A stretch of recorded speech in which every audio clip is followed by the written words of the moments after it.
The sound is not coming out, but thank you very much, Adaneka Adlin, for that, volume not being there, for that notification. Thank you very much. Great and wonderful people of Biafra, welcome to this program.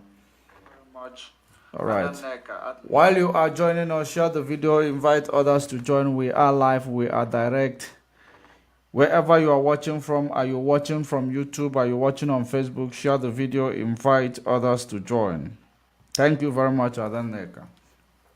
So, we are here, we are back again this morning, this evening, this afternoon, depending on where you are going to watch from, to continue where we've stopped, to continue to preach this gospel of emancipation, gospel for African liberation, gospel for African revolution, gospel for African decolonization, gospel for emancipation, gospel for total liberation of Biafra land.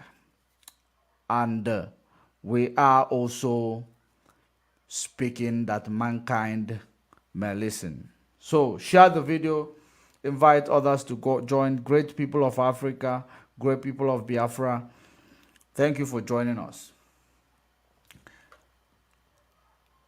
Of course, we are going to be looking into this few things. I don't know if we are going to meet up with our time in order to talk about these things in front of our screen. Number one is Mazen Nnamdi Kanu's court case that has been, constructively postponed, and we are not actually informed about it because we know the game that they are playing. Remember, I told you from the inception that Mazen Nnamdi Kanu is going to be used as this political joker, just like you may all know that the court that is actually trying the election, the election tribunal court.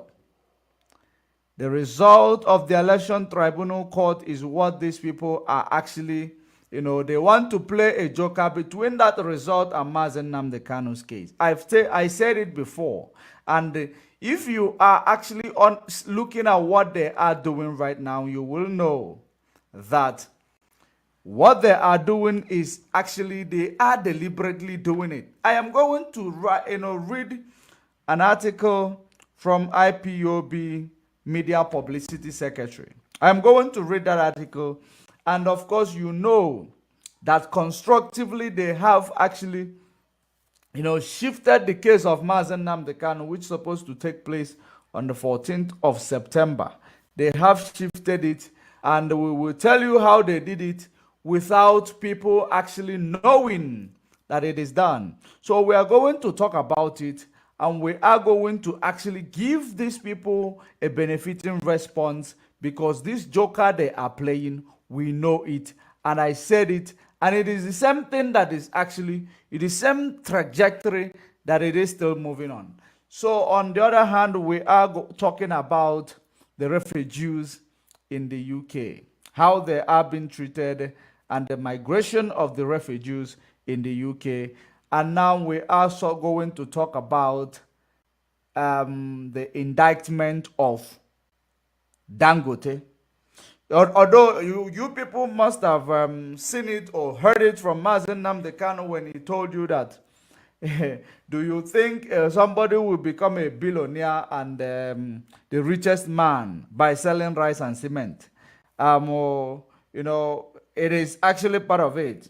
You have seen there is a petition that is in the table of Tinubu about Dangote. So we are going to read out that petition and the content of that petition to see, and we will now watch to see how Mr. President will handle it. On the other hand is Tinubu, Atiku Abubakar, and Peter Obi. The reason why I brought this pair here also is about the upcoming, election tribunal, which I saw something like they are calling for rerun. That both of them now they have joined hand calling for a rerun. I'm not sure if that is the truth, if it is a reliable source, but if it is, we're going to give them a response whether it is going to be or not. We're going to actually talk about it. And there is something I did not bring here, just like you all are aware of, which time Mazen Nnamdi Kanu's court case is actually nearing. The Nigeria state and their parallel group that they have actually established to continuously to use the name of Mazen Nnamdi Kanu to commit their atrocities. Of course, you know what they normally do. Each time Mazen Nnamdi Kanu's court case is coming up, they will start, setting up, a movie. They will start setting up a drama scene in order to show an impression that, Mazen Nnamdi Kanu's people are the ones doing all this nonsense. It is very, very imperative that whoever that is getting themselves involved with, all these atrocities against Mazen Nnamdi Kanu, with an intent to Mazen Nnamdi Kanu not to be released, we are watching you and we know where that, drama is coming from. There is a drama that has been staged somewhere, somehow, that, with an intention to make sure that they do not release Mazen Nnamdi Kanu, or to flare up ethnicity unrest.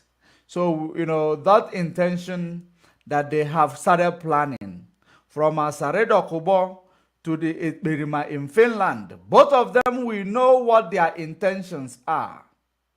This time around, they have changed their strategies, they have changed their tactics. We know them and we are watching them. And we want to make it very clear that everything they are doing will never stop the release of Ohamadike, one of Biafra land. If they want, they must call Hollywood. If they want, they should call Nollywood. If they want, they should actually call Bollywood. And they stage up a drama in the name to tarnish the image of Mazen Nnamdi Kanu-led struggle. It does not matter, because the truth of the matter is, the whole world have seen, the whole world has identified that IPOB is a peaceful movement, and there is nothing that will change that until otherwise, because we know under the leadership of Mazen Nnamdi Kanu, we've been peaceful, and that is the reason why we are still here. Does not mean that we will not explore every other strategy when the time comes, because for now we are exploring every peaceful means, because as an agwana ajubu before low and that is the reason why we are actually exploring every peaceful means possible to achieve our goal.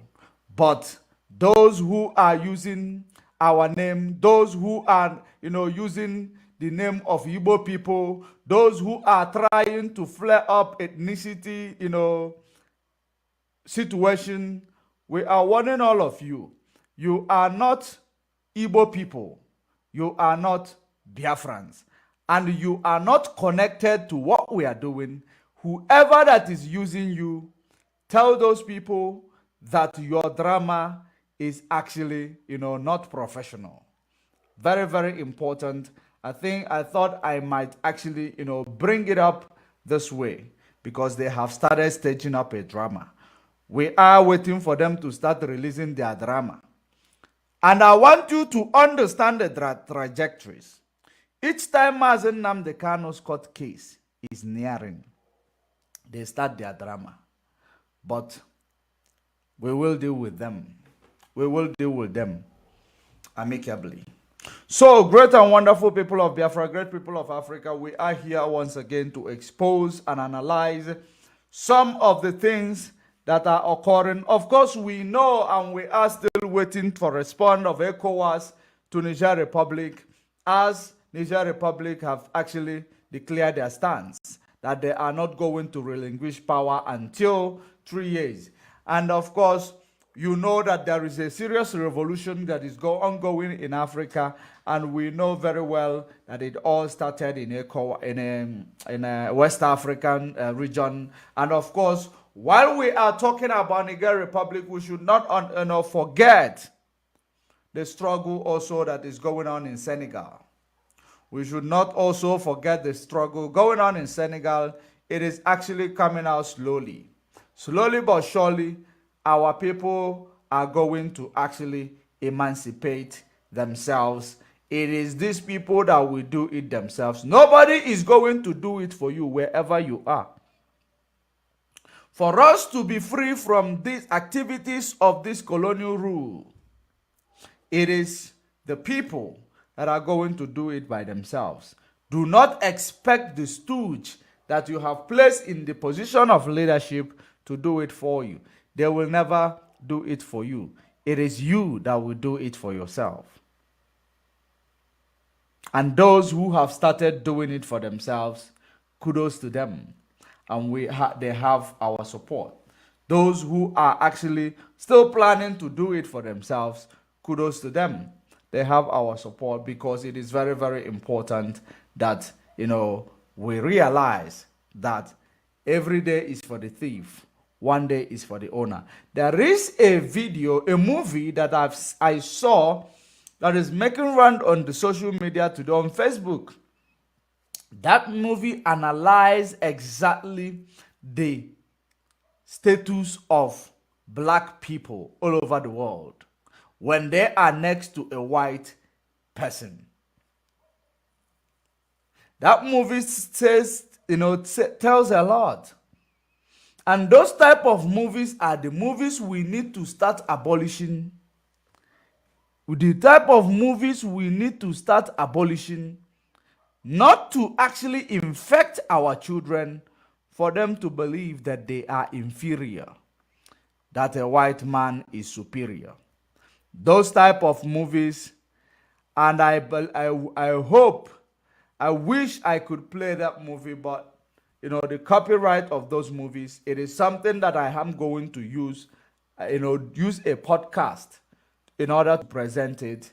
But that movie, it is all about a movie where one white person beat up the whole white people, the whole black people in the prison, and all of them now started fearing him. One white person beat up giant of black people all over the place in the prison, and all of them started fearing him. So, those type of things, it is a narrative that is being pushed there. I don't know why it has been that it is always a white guy that is that is the actor, what do you call it, in every movie. It is difficult for a black person to be the actor. And the second thing, or the man of the movie, second thing, if you look at Wakanda, you will understand that it is a replica of what is going on in our lives. So all these movies, we need to actually refrain our children from seeing them, because they will believe that they are inferior. That these people that are actually one person will beat up all, more than 20 people, that they are superior. There is something about them special that we do not have. It is actually what those type of movies are telling our children, and we must correct that narrative. And that is exactly the reason why I am going to do a podcast with that one of those movies, and we are going to actually start from little to correct that impression, because there is nothing so special about any other race that black people does not have. Rather, we were the great nation. That is the reason why we were invaded. That was the reason why they had to work hard in order to colonize us. That is the reason why they had to work hard in order to work on our minds. And today, we are actually doing their bidding. But this generation has woken up and said, enough is enough, and so shall it be. So let us go run down to what we have for the day. Let us go straight to the point of what we have. What we have here. I am going to actually read from the, let me read first of all from the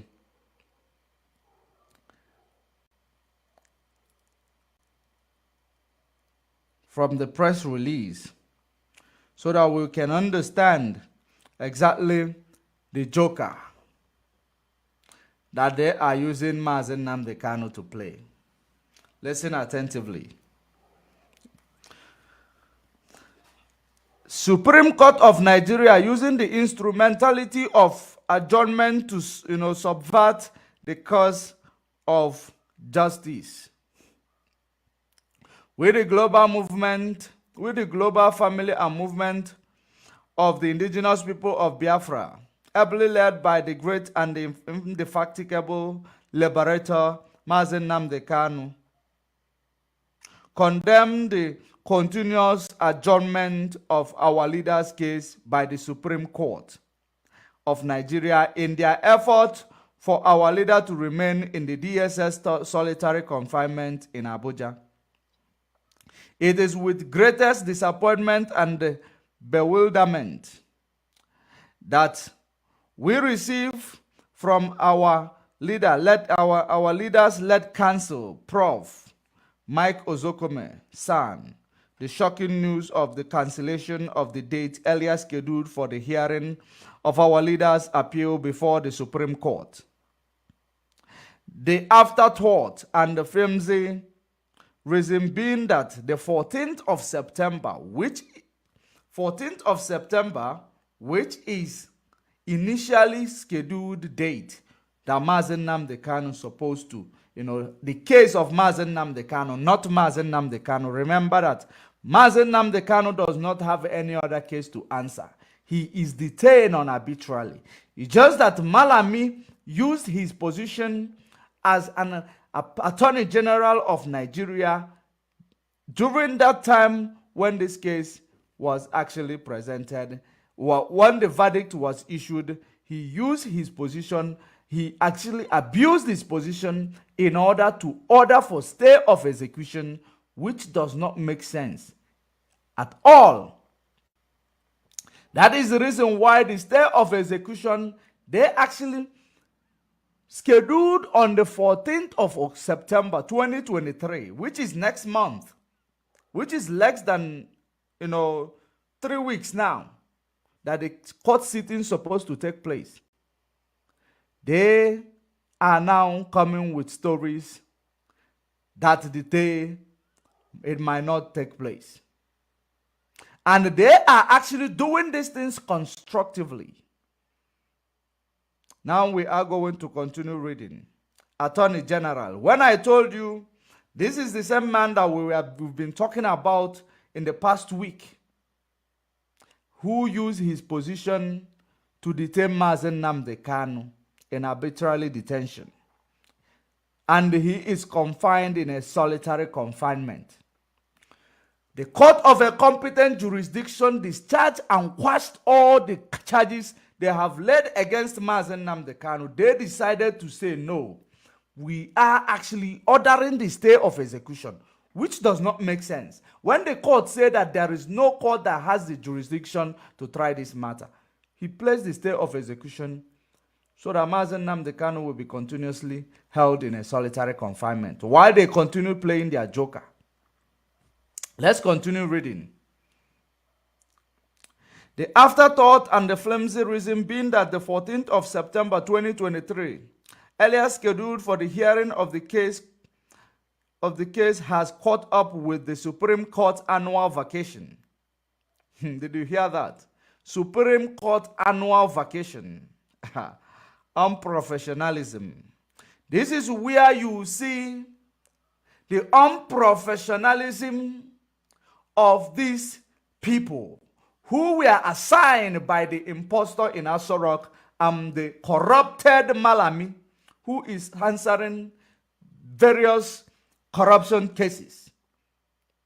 What made Nigeria think that Malami, that is answering so many corruption cases, is not corrupted, is not actually doing the case of against Mazen Nnamdi Kanu with corruption?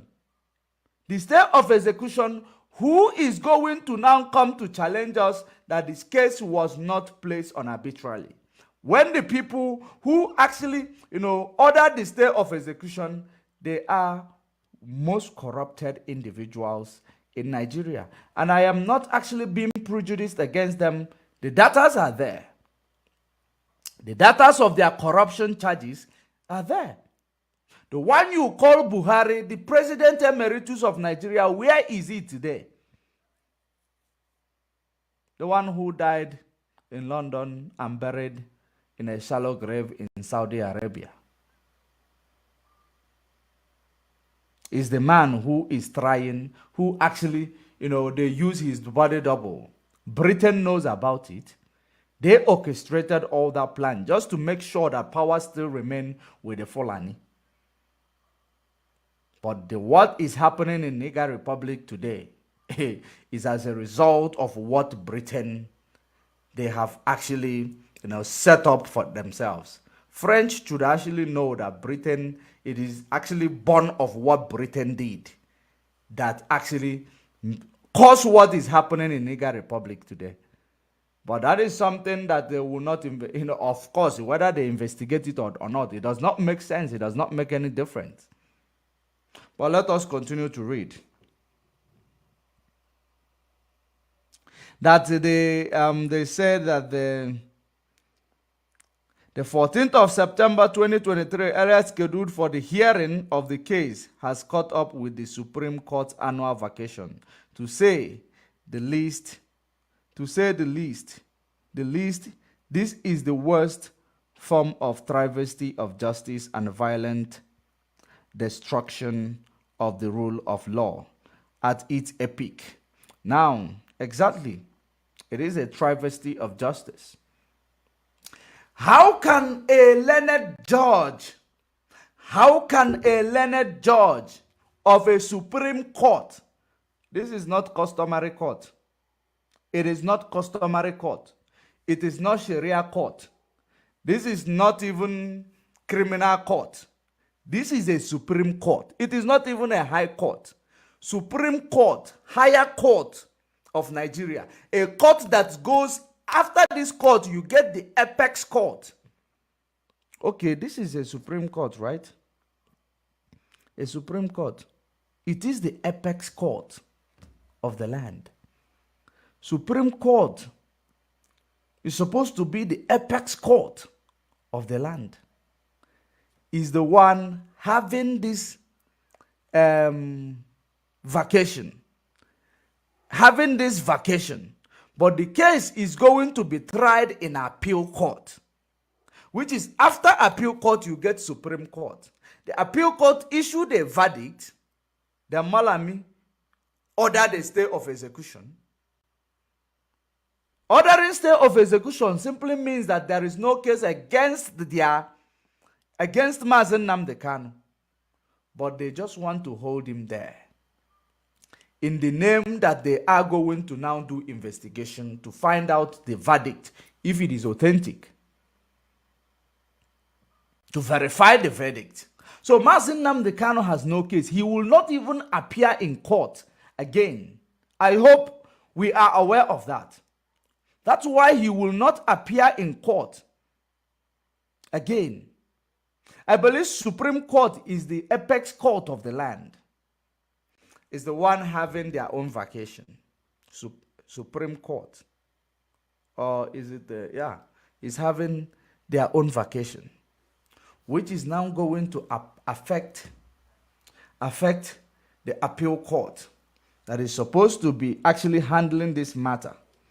Now it says, let me read it correctly so that we will be sure. It says, the afterthought and the flimsy reason being that the 14th September 2023 earlier scheduled for the hearing of the case has caught up with the Supreme Court annual vacation to say the least. This is the worst form of the travesty of justice and violent destruction of the rule of law, and at its epic. If we may ask, was it not an open court that the justice of the Supreme Court that sat on the appeal court on the 11th day of May 2023 adjourned the matter to the 14th day of the September 2023?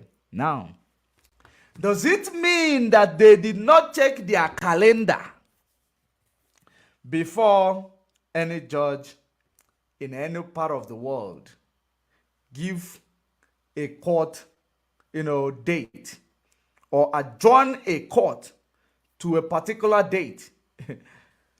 Are they not supposed to check their calendar to know exactly the functions, whether the date they are going to give fall under a public holiday? Are they not supposed to check the calendar?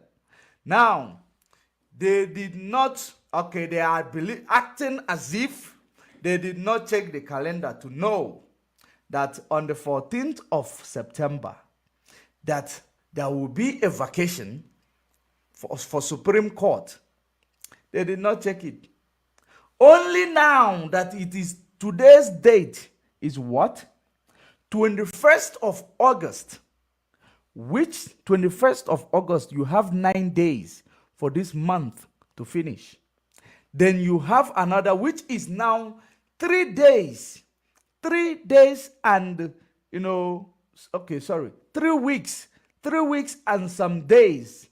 Maybe 3 weeks and three days for Mazen Nnamdi Kanu's court case to actually sit. They are now remembering that there is a Supreme Court vacation which falls on the 14th of September. Unprofessionalism. That is the height of unprofessionalism. This is the reason why, Mazen Nnamdi Kanu called this country a zoo. And when you see the way they are actually, their modus operandi, where they are supposed to be more professional, where they are supposed to be, more careful in the way they are handling a situation, they do not care.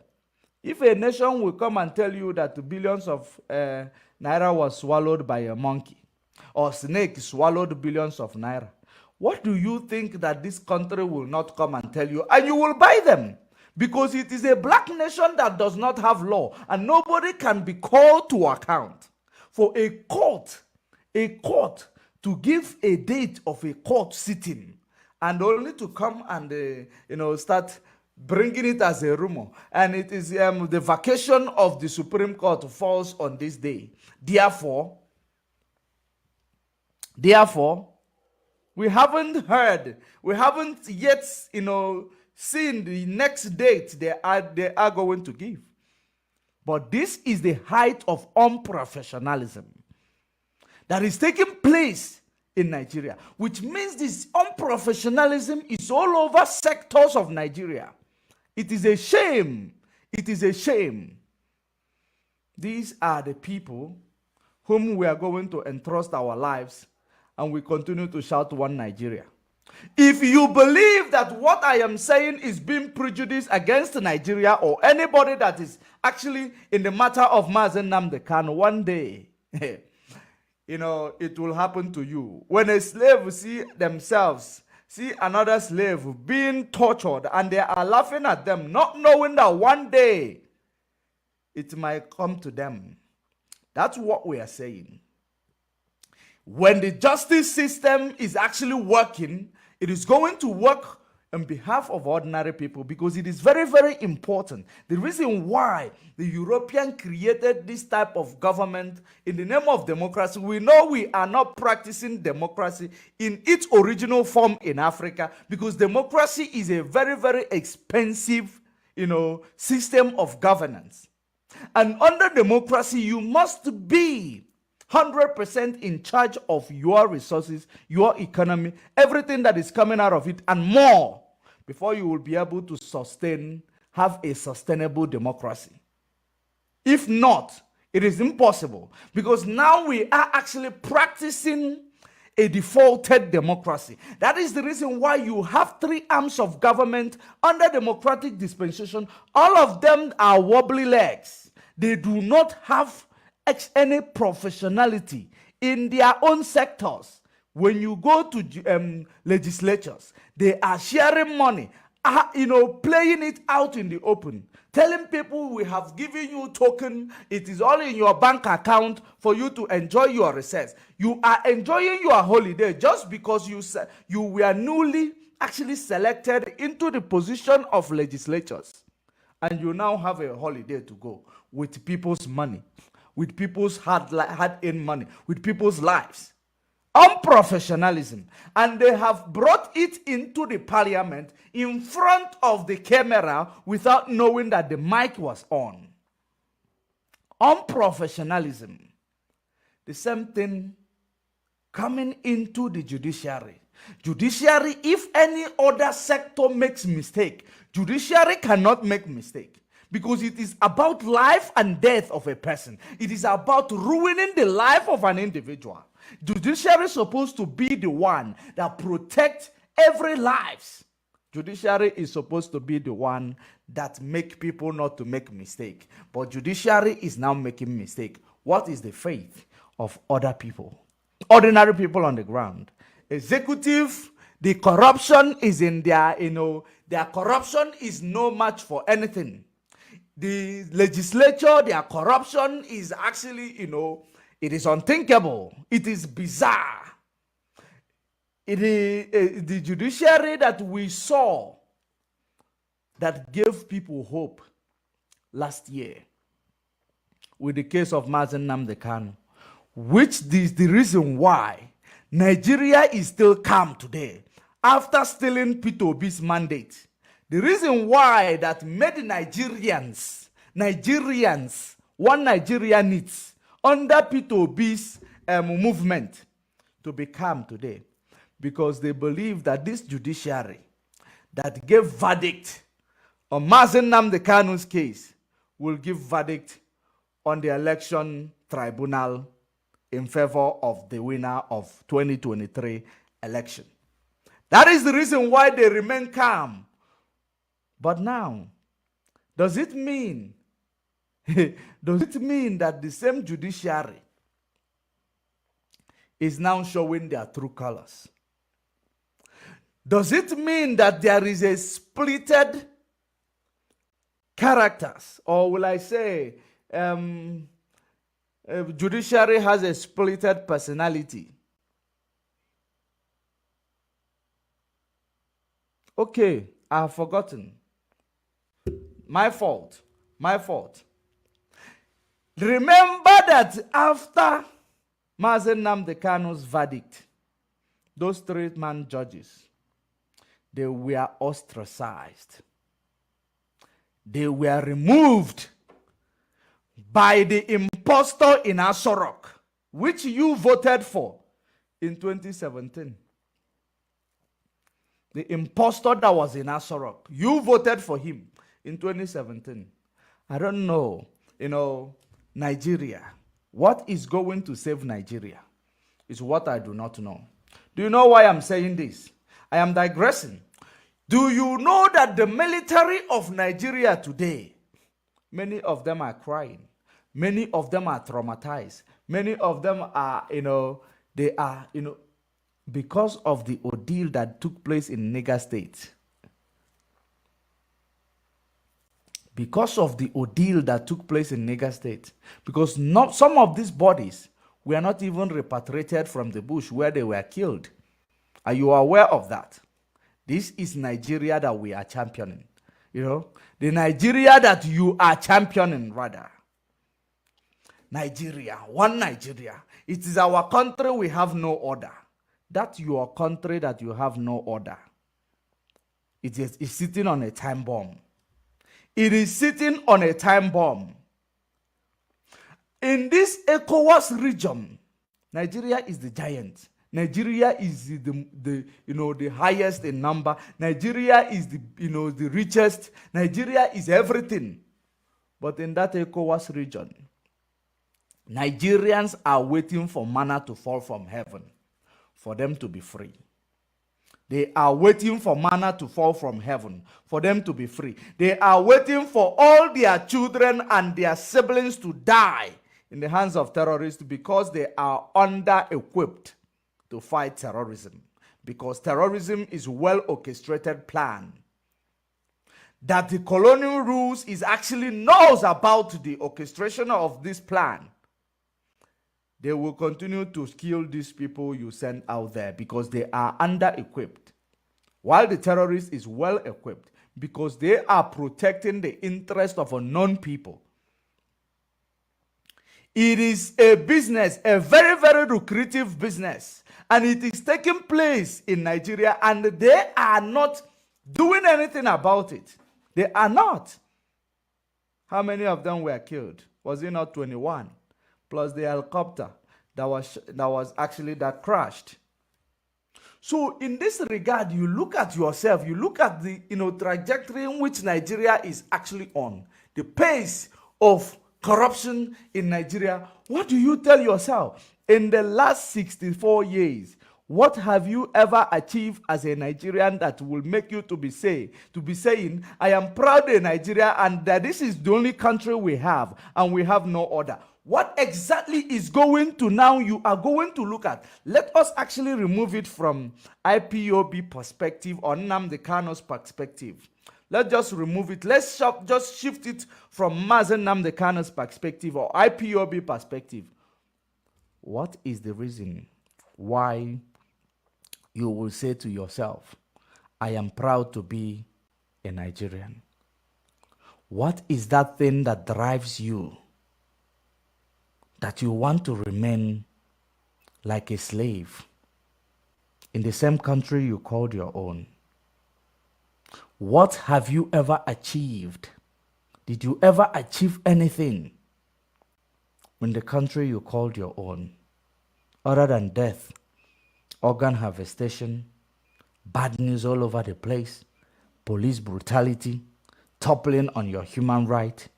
What is it that you have ever achieved that will make you to be prejudiced against me when I show you that Nigeria is not working for you, rather it is destroying you? You guys in the military space, what have you achieved ever since you've been in that military wearing army uniform, serving Nigeria? And all you guys are seeing is traumatic events every day. Many of you are deployed to go and die because they know they have super volcano that they bought to fight terrorism. How many of this super volcano has been used against this terrorism or terrorists? How many of them? Or does it mean that some of the military or air force, they cannot fly it?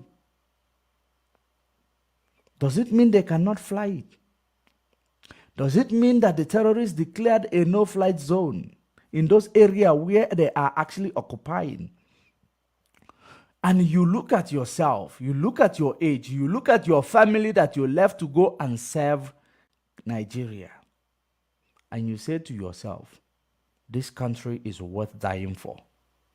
This country is worth killing for.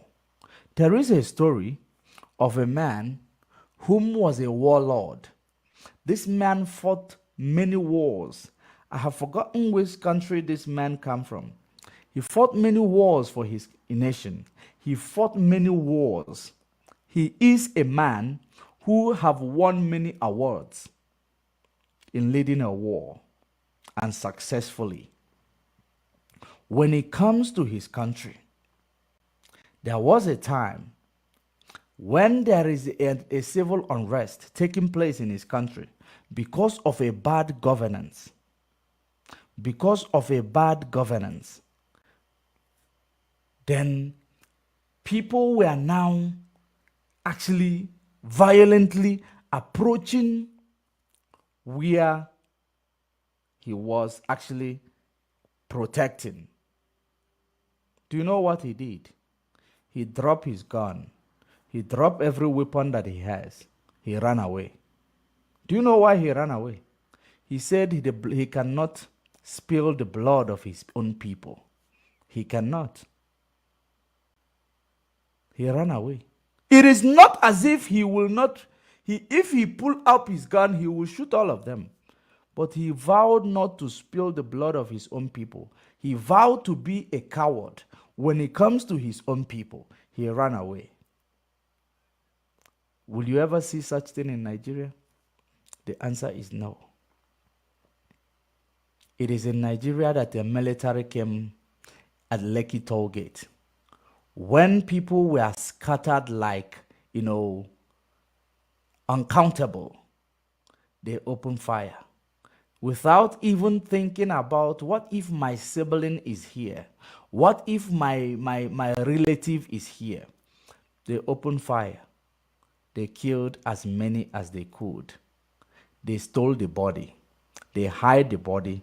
And no one was held to account. They say they are going to set up a panel. At the end of this panel, nothing happened.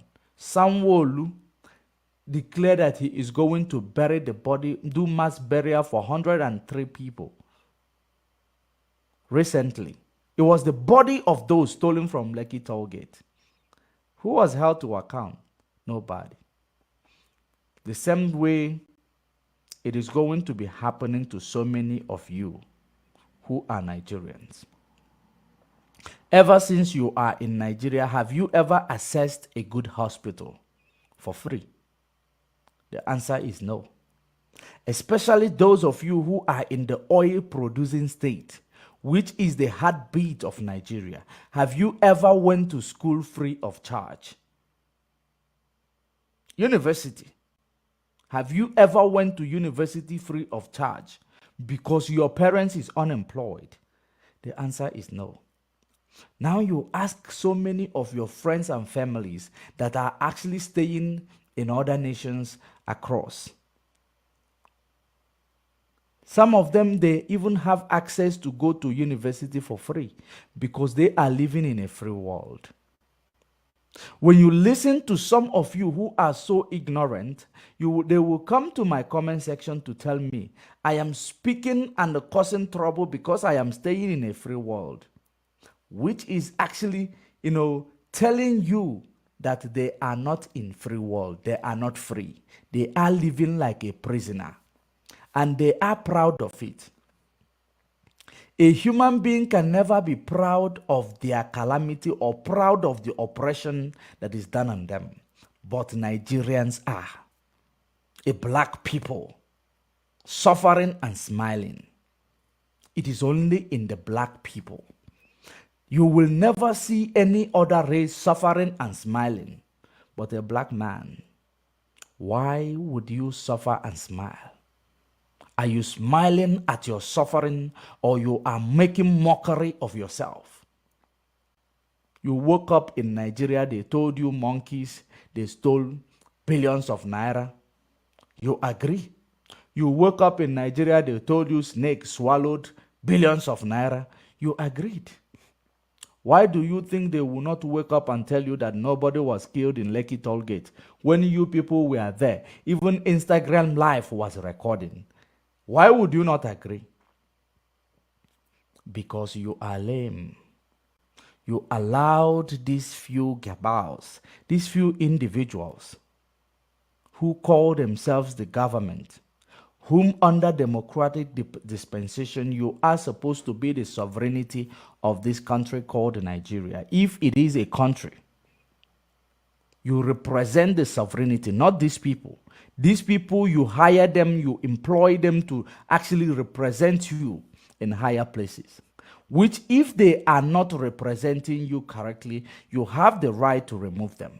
You allow them to continuously violate and truncate every right that you have as a human being, that you ended up living like an animal. You find places where people are being butchered like an animal in search of their organs in Nigeria. Traumatic event. You find accident scene. You will find yourself in an accident scene. Unprofessional people, people who are not professional, will be the one rescuing people trapped in a vehicle that is, involved in an accident. There is no ambulance, no, paramedics in Nigeria.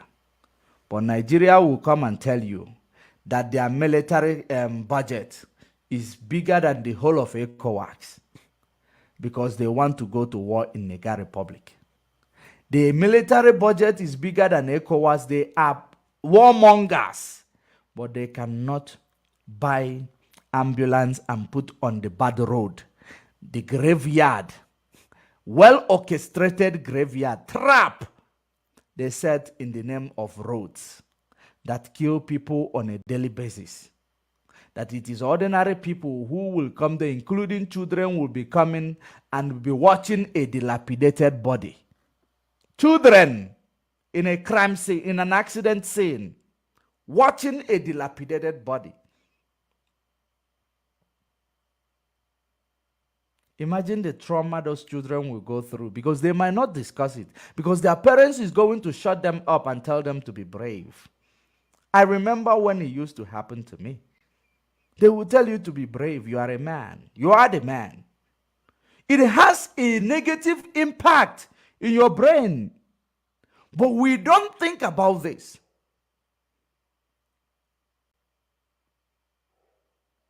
Accident will happen. People are dead. Other people are still alive. You will find them hours trying to, you will find people who are dead, who are actually, dying, that is supposed to be placed on a stretcher. These people will be squeezed into a vehicle where they will have agglutination of blood and die. They will be squeezed into a vehicle or into a motorbike, a dying person that was involved in an accident. You squeeze them into a motorbike to take them to hospital because there is no road. And you are not even sure of the hospital you are taking them because you must pay before you will be attended to. Who is going to pay for a unknown person? Have you seen that it is a death sentence you have signed being in Nigeria? Those of you who are actually a diplomat living in Lagos and Abuja, you might not be seeing this because it is not the reality of Nigeria. Living in Lagos, in part of Lagos, maybe Lekki, Banana Island, Victoria Island. No, it is not the reality of the country. What you are seeing is actually, something that is painted for people like you people to see. Because when you want to go to places, you fly. You don't go through road because road is dangerous. Only that that road is dangerous is the only thing that tells you the hell other people are going through. We know there are many of these people in the Lagos state that does not know what people in other places are going through in that Nigeria. That's why whenever we speak, some of them will see us to be crazy. Some of them will see us, no, with these people, they are secessionists. They are aggressors. Just because they want to leave Nigeria, that is the reason why they are telling you all that these things does not happen. Because some of them are getting bribed. They cannot report the atrocities they see. They will sugarcoat them. In this regard, you look at yourself. How old are you? Some of you were in the comment section asking me how old I am, that I am a small boy, I am this, I am that. So be it. It doesn't matter how old I am, to tell you the truth. But you might know that I am older than you. Don't look at the baby face. The baby face will, confuse you. the most important thing you need to look at is the message.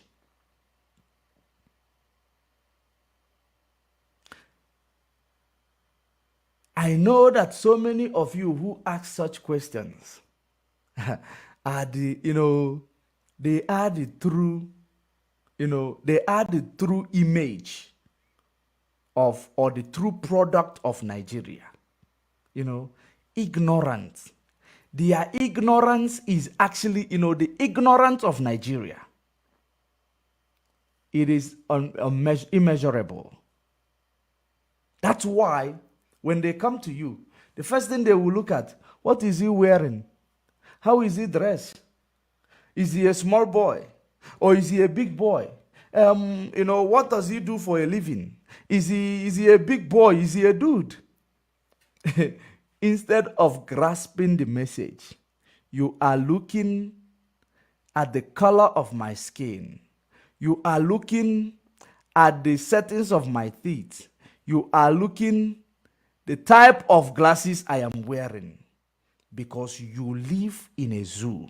And instead of you behaving like a Homo sapien, you are behaving like Homo erectus. Have you ever seen a monkeys? The way they behave. When you train them, they actually behave good, but they will never behave like Homo sapiens. That is the difference. They have actually positioned your mind to continuously behave like unhuman. You will never think the way other people are thinking. That is the reason why people like that, everything that a white man does is actually standard. It's standard. But everything that their own fellow black people tell them is a lie. They prefer to hear it from a white man. That is the reason why when Mazen Nnamdi Kanu will be preaching, he tell you it's from a white man, no. In case. It is from a white man. In case. So that you will know. You will believe. Because you don't believe in yourself anymore. You don't believe in your own people. Rather you believe, no, let us go and hear it from a white guy. Maybe it will sink into our brain. Now, coming back to what we are talking about. Nigeria Nigeria is dealing with all of you amicably. That it will get to the point whereby people will think, no, you are going to take it no more. No, you are going to do something without knowing that you are actually, decapsized. You are actually capsized. Your mind, it does not think anymore. It boils down for you to now suffer a Stockholm syndrome. Now, when you suffer this Stockholm syndrome, you fall in love with your predicaments. You fall in love with those who are giving you this predicament, this suffering. You fall in love with them. You will be calling for more. That is, what you have suffered many of our people in Nigeria. Brain damage. Because of the traumatic event that you have seen that you are not supposed to see. And there is nobody that's helping you to unsee those or unlearn what you might have learned from this traumatic event. Even if you cannot unsee what you have seen, but you will actually find a way to navigate them, not to affect your mind. That is the reason why there are therapists, even government therapists or psychologists that you will go to in every free country, developed world, to help you navigate the traumatic event that can lead you to trauma, that can take you into trauma, that can make you to behave like animal. But no one is helping you. The same thing that is happened to the military today. I saw a write-up from a military. We are still coming to the court. But I am building this background for you to understand what you are going through. That the only place where you actually supposed to be defended as an ordinary person who does not have money, as an ordinary person who is not in government, is not defending you, is not standing for you. That is the reason why I am building all this background, so that you will understand exactly what is going through, what you are going through. There was a video I saw. There is a video I saw today. Is it a video or a write-up that I saw of the Nigerian military? One of them was complaining bitterly about the ordeal that they have suffered in the hands of the terrorists. The way they were complaining, it touched me. But on the other hand, I said that they deserve it. Because these are the same people who are used to kill ordinary people on the ground. They are the same people that has been used, or that is being used, to kill innocent people on the ground, burn people's houses. But even at that, I understood what that young military was going through. Let me read it for you before we go back to Nigeria judiciary. Let me read it for you. I just want to build a background so that when we go back to the Nigeria judiciary, when I am reading it, you will understand that something like that is prevalent in Nigeria. You will not, need to think twice to understand, because when we push you, we tell you where to fall. That is very, very important. This is a Major S.A. Oni and his men. He said, "Holes in Our Heart" by Samuel Arwan. Samuel Arwan. I don't know if Samuel Arwan is a Hausa person or Fulani, because all of them are just Fulani. He said, "It feels like a lot of holes in our heart to ponder on the tragedy that has befallen us, losing our gallant officers and men in action last Sunday, along with the crash that followed the evacuation effort on Monday. On Monday morning, I got into Abuja from a trip and immediately began my journey home, just around Jere on the Kaduna-Abuja road. I got a call informing me that a special forces team had an encounter with terrorists somewhere in Niger State. Although they gave the terrorists huge blow, does it matter? It doesn't matter whether they gave them huge blow. All of them died anyway. We lost some officers and men, including the DHQ SF commanding officer, Major S.A. Oni. I screamed and asked the caller, "You mean Oni? My own Oni?" Question mark. He answered in affirmative. I was dumbfounded and began remembering Oni and the courageous forays he and his troop made in the battle against bandits and terrorists in several flashpoints in Kaduna State. On arrival in Kaduna, I kept following up to know when their remains will arrive. Very, very interesting path. So we could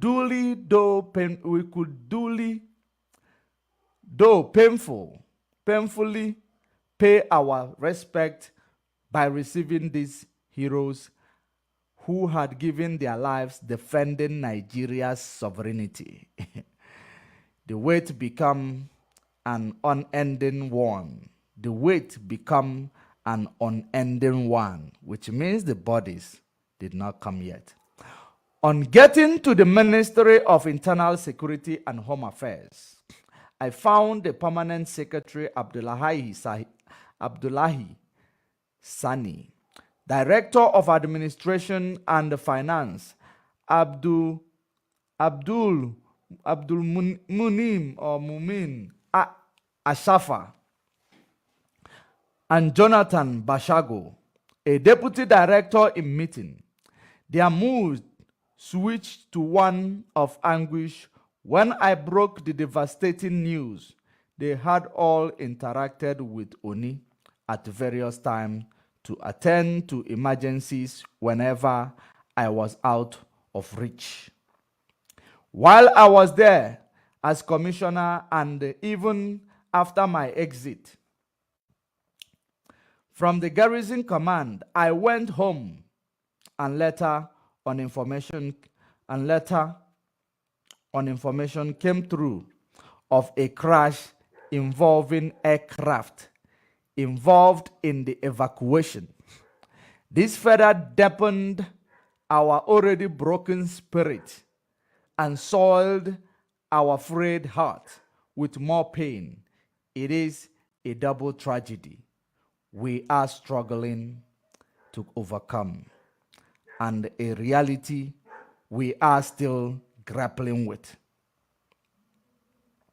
I had a close working relationship with Major S.A. Oni, who was a dedicated, committed, and hard-working officer of repute.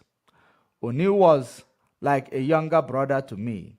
His last message to me and on the 2nd August 2023 was short and prayerful. As you open your eyes to see the light of the day, may your dreams, your focus, your mission, your desire, your expectation, your ambition, and many more be fulfilled in Jesus' name. Amen. So they are Christian. They are Christian. I express gratitude. Little did I know that this was to be our last exchange, following the success recorded in the anti-banditry and anti-terrorism campaign in the Northwest. His role is indelible and outstanding. Major Oni was respected by his soldiers and completed difficult tasks assigned by a superior with distinction.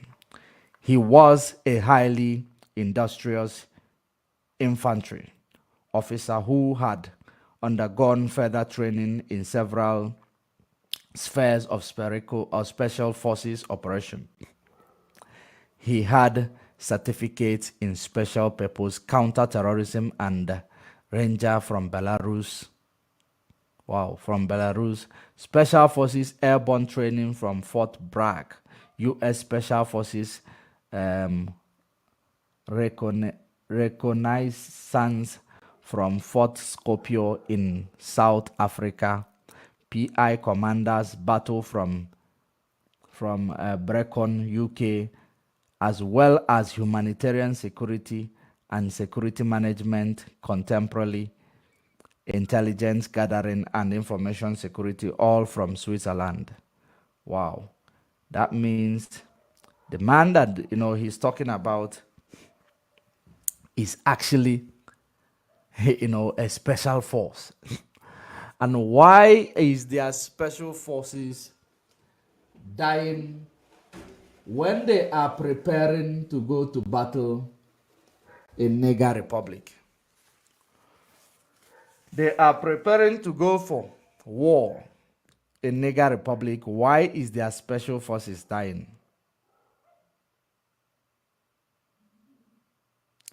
So there are many more to read. It is touching. You can see there are many more to read. But this is where I am going to leave it. And let's talk about it. You have seen when a military will tell you their spirit is broken. And this military did not die because they were undertrained. This military, just you have seen the type of, training the same person, commander, actually received. For you to know that he is well trained. He is a special force. But what happened is that they were under-equipped. The only time they will be well equipped is when they are coming to fight IPOB and innocent people in the eastern region of Nigeria. It is when they will be well equipped. But once they are fighting the terrorists, they will be underly equipped. Their spirit is broken. These are the same soldiers that is going to go for war in Niger Republic. This is exactly what you need to understand. Nigeria does not care for anybody. The body of these people are not repatriated. He said that he is waiting. He is waiting to receive their body so that he will give them their burial, their last rite. But he will end up waiting forever. Those bodies were not actually extracted. This is the type of Nigeria somebody will want to serve and dedicate their life to die for.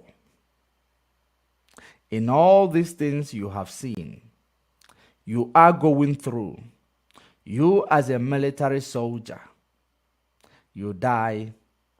What is your, what assurance are you given that your family members are taken care of?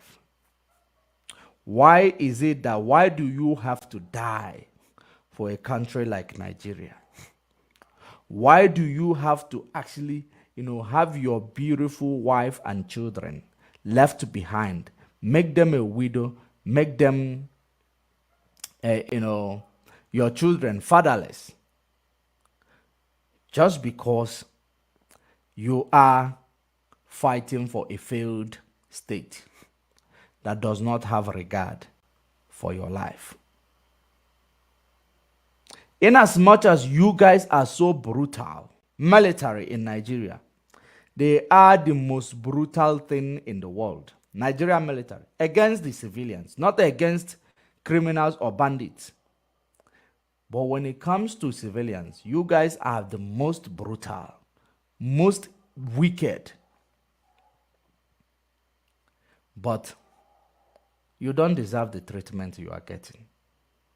You don't deserve it. Nobody deserves it. You will serve your country. You will die. Your body will not be extracted from where you died.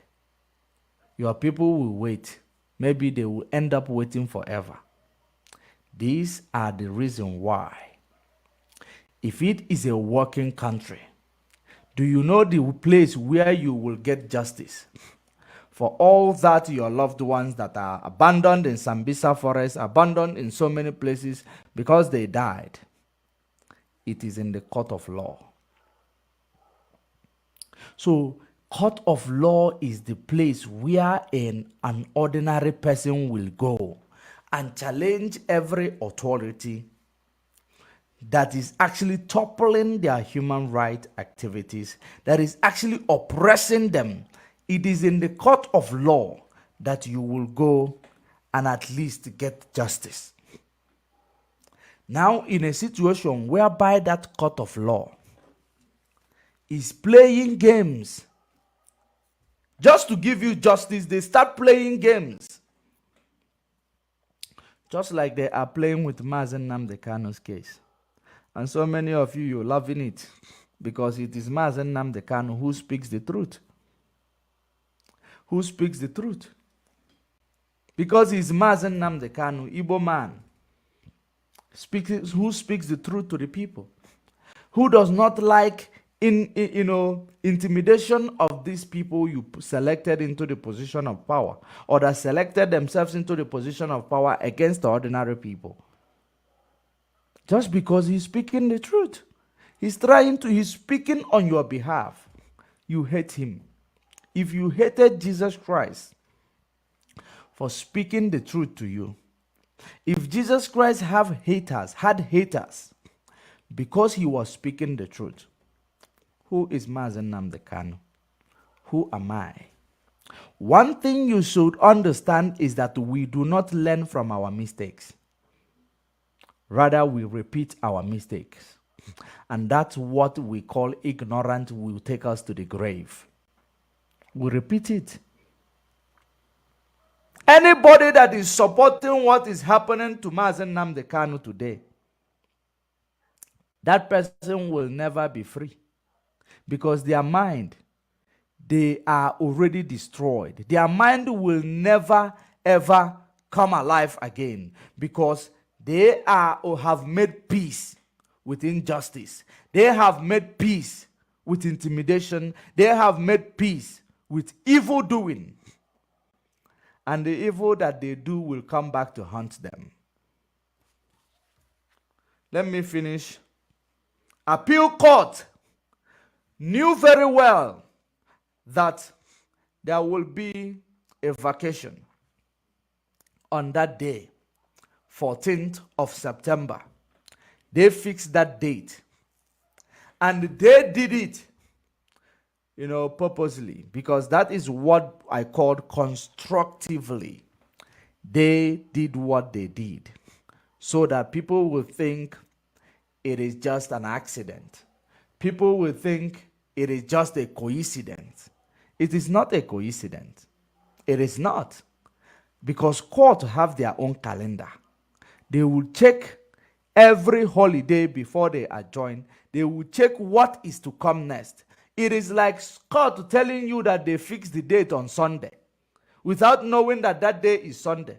So when the court date is nearing, they will remember, no, that day was Sunday. So then tomorrow will be Sunday. So therefore, there will be no court case on Saturday. So today is Saturday. There will be no court case. That's exactly what you are seeing here. Let me finish the reading. It is also our understanding that the 14th day of September 2023 adjournment was not granted as a matter of course. The adjournment date was carefully considered against the background of the federal government's deliberate ploy to thwart the proceedings of that day by applying for time to file their papers even when they were clearly out of time. And the appeal was consequently adjourned to the 14th day of September 2023 for definite hearing. For what? Definite hearing. They call it definite hearing. If the present intention of the apex court is not a rape of democracy and clear subversion of the cause of justice, how could they have adjourned to the 14th day of September 2023 without being guided by their diary? That's something we are talking about. They have their diary. I call it calendar. They have it, which contains the entire schedule of the activities and the holidays of the Supreme Court for the entire year. May we, therefore, invite the Supreme Court to note as follows. Number one, to start with, the world and indeed the members of the public are to note that the stay of execution in a criminal trial is both criminal and unconstitutional. That's correct. It is tantamount to the destruction of the tenet of criminal law jurisprudence because it is not supported by any judicial authority or extant laws or criminal practices, direction of the Court of Appeal. Now, you see, when we say that Malami, used his position to stay this execution, use his position to stay this execution, his corrupted position, not just a position of Attorney General, his corrupted position to make this stay execution, and they decided to bring in their judges that will now give them what they want. But we're waiting. And they placed them there to try the case of Mazen Nnamdi Kanu. Delay strategy. The reason why they are playing this game, they know that there is a court there which is called election tribunal that is taking place. That is the reason why they are playing their game. Now let's continue. What the federal government of Nigeria did was to procure a panel of the most corrupt judicial officers in the Court of Appeal to sit on an unprecedented appeal against the decision of the same court, and the criminal venture was perfected and carefully executed. Hence, our leader is today still being illegally and unconstitutionally confined to a solitary confinement at the SSS dungeon in Abuja due to the illegal order of the judicial punchist. Of course, they are holding him illegally because everything they are doing is unconstitutional. It is unconstitutional. There is no place that I have heard about stay of execution. I have never heard about stay of execution. Do you know where you hear about stay of execution?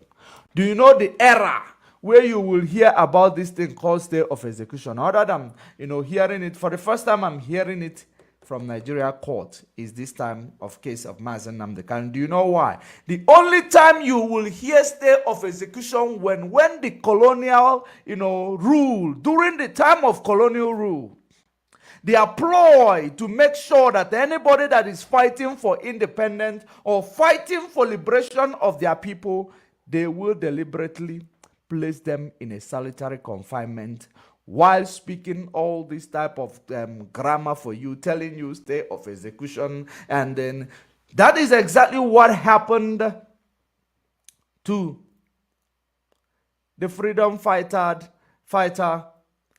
What was his name? In South Africa. During their colonial rule, during the apartheid regime in South Africa, what was the name of this man? It's not Nelson Mandela. It is not Nelson Mandela. That man was killed. He was killed. What was the name of this man? The man was set free by court. There was an amendment and it was named after him. The amendment was named after him. Those who lived in South Africa, what was the man name? He was actually, declared free from the court. And they decided, the government, the colonial government decided to enact a law specially for him.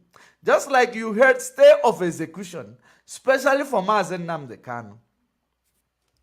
That was the manipulation you see during the time of colonial rule. Just to keep them in the solitary confinement. Travesty of justice. Because of course they are the power. They control the army and police. They can do what they want. So that's exactly what you see Nigeria is actually, the stunts they are pulling. Remember that Nigeria is created never to be free, but continuously making profit for Britain. That is exactly what you are seeing. Stay of execution is English that is belonging to colonial rules. The time they were actually still present in different countries they were colonizing. That's exactly what you see there. It doesn't exist. In this modern day law, it does not exist. When the court set you free, there is no such thing like stay of execution other than you can say no. we are appealing the verdict that was given to this person. But you must obey the court verdict first. You must obey the court order before you appeal. We are appealing. But their own, they call it stay of execution. I wish to remember the name of that South African hero who later died. I wish to remember the name of that man. He was a great freedom fighter. He later died. I read about him, a few months ago, but I don't know why I couldn't picture his name. What was his name? So that if I tell you his name, then you can actually read about him, Google about him. You will see what I'm telling you. When the colonial rulers decided to make a law that was named after this man. Who was the man?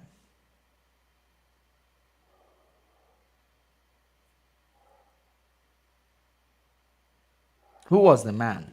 I wish there is a South African person watching that will help us to actually tell us who was the man. Because that story, once you mention it the way I mention it, anybody that knows the history will actually recognize or remember the man. But that is by the way. Let us continue. I might remember him. But that is to tell you that the stay of execution is a colonial language. It is a colonial era, language. It is not in this our modern day law practices. Because you can appeal a verdict, but not to say you are staying execution. There is no such thing. You can appeal a verdict, but not to tell you we are amending a law because of this person. We are introducing this because of this person. Discharged and acquitted. It means that you release him. Then if you are not satisfied, you go to appeal court. If you are not satisfied, you go to somewhere else. But there is nothing like stay of execution. It is a travesty of justice.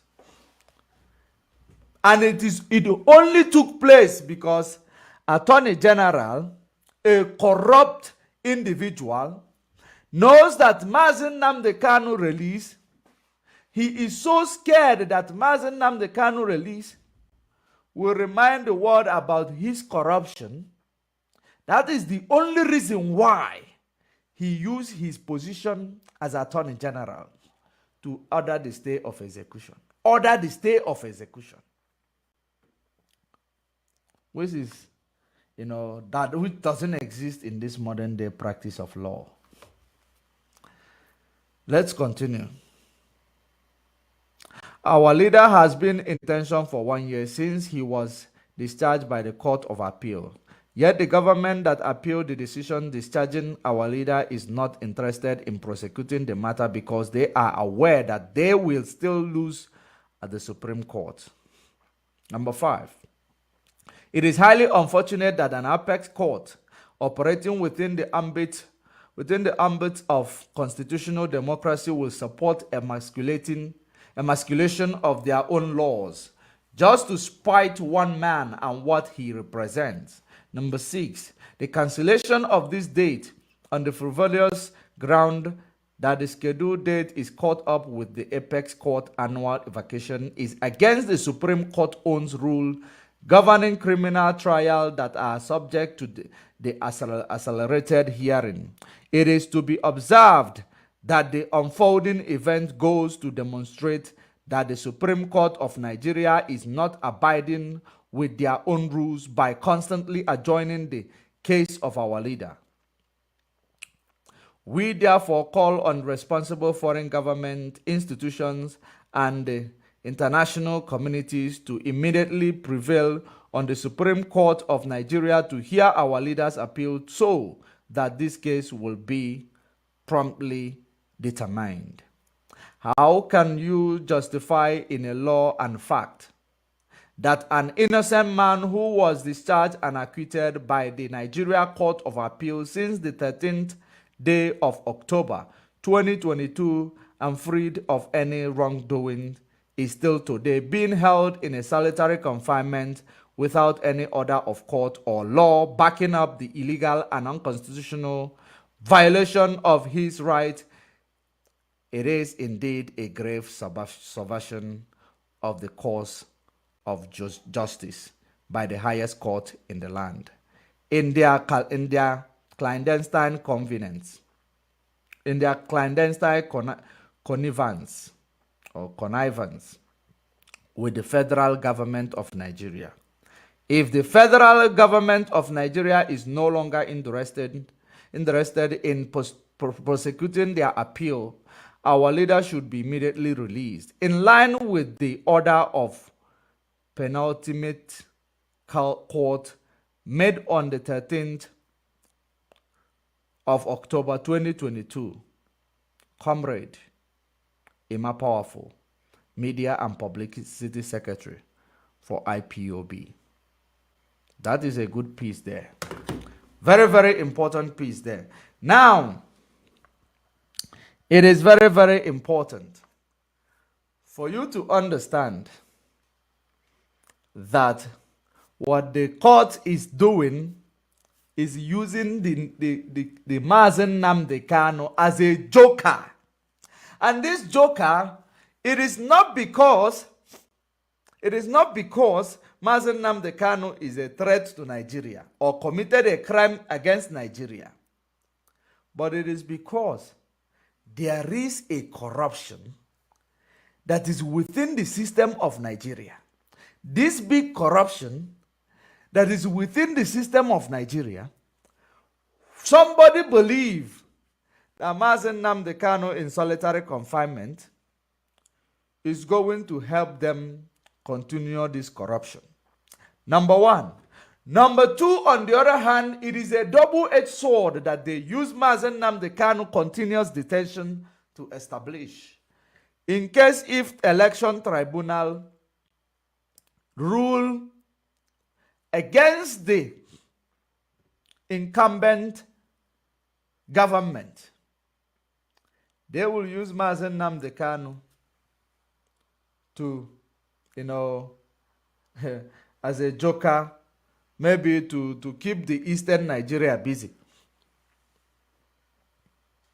That's the plan. I've said it before, and I am saying it again.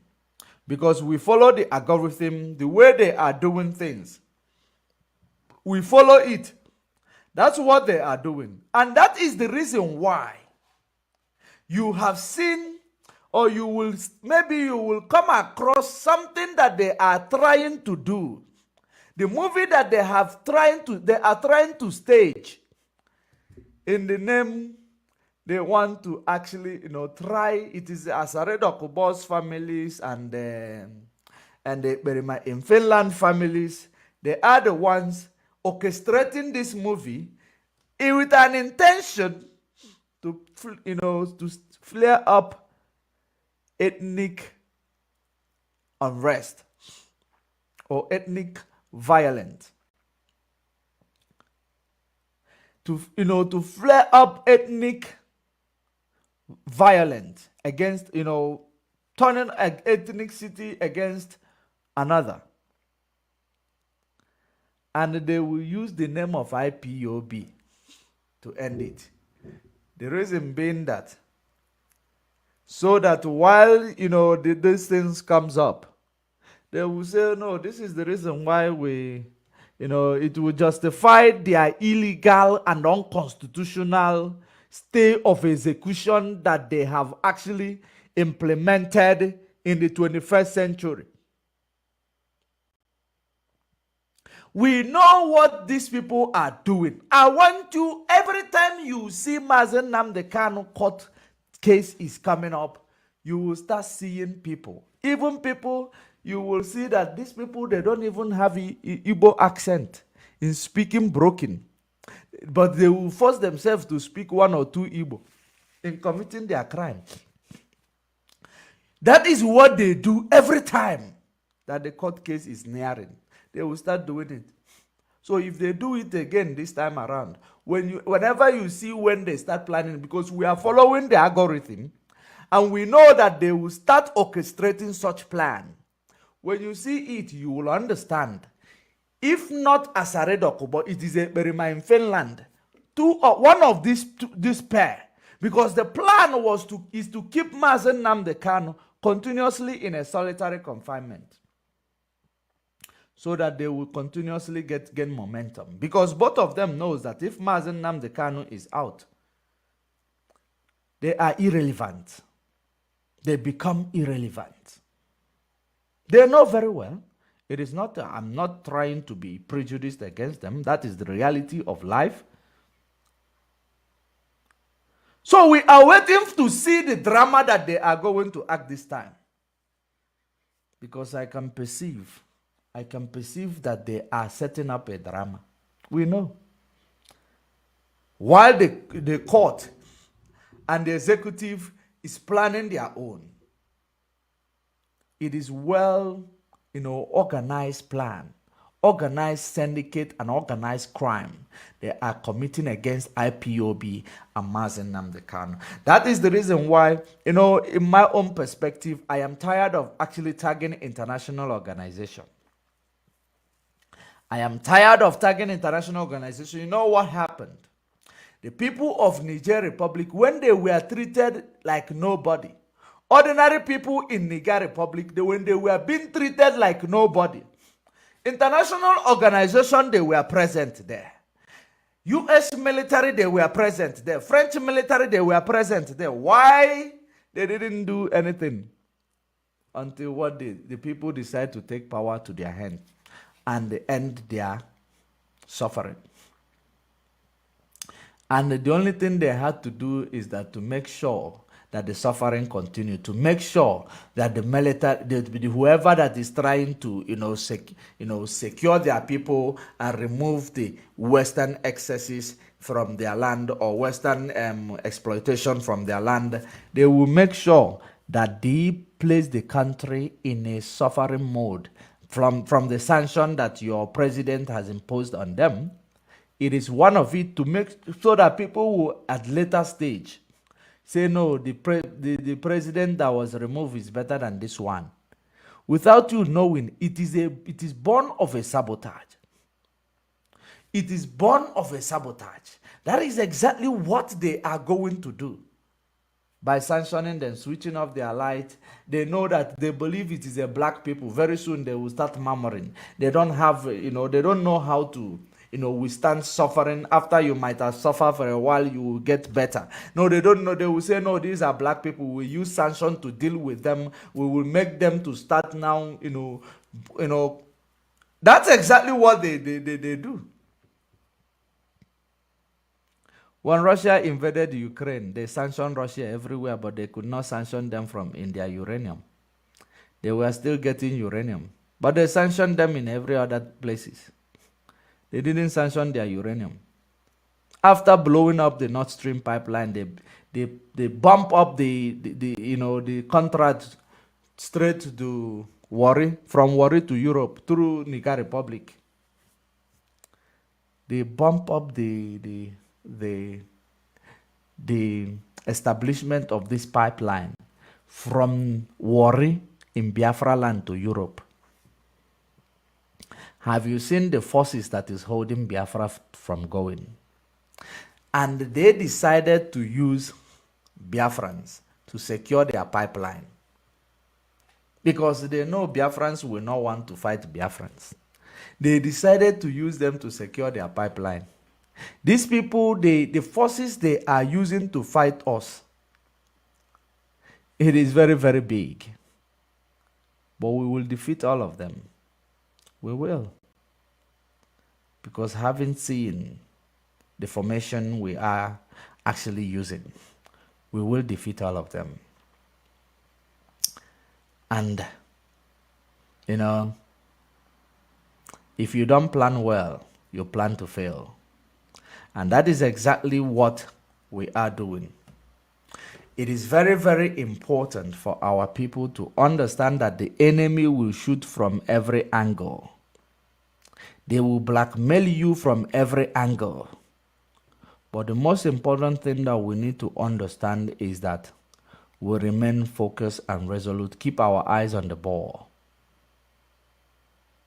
Supreme Court or Appeal Court.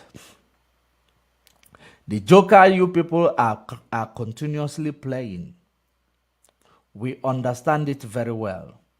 But the most important thing is that whatever you people are doing, the world is watching. You believe it is only your masters that are watching. The other world is watching. Today's date is 21st. There is emerging economies that is, emerging economies that are joining themselves together in the likes of Brics.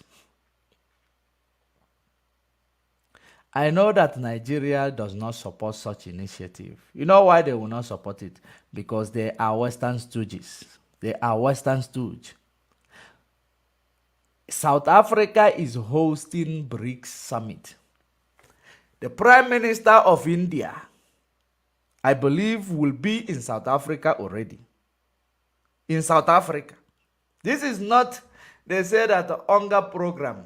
They are hosting all the African leaders in one country of Europe.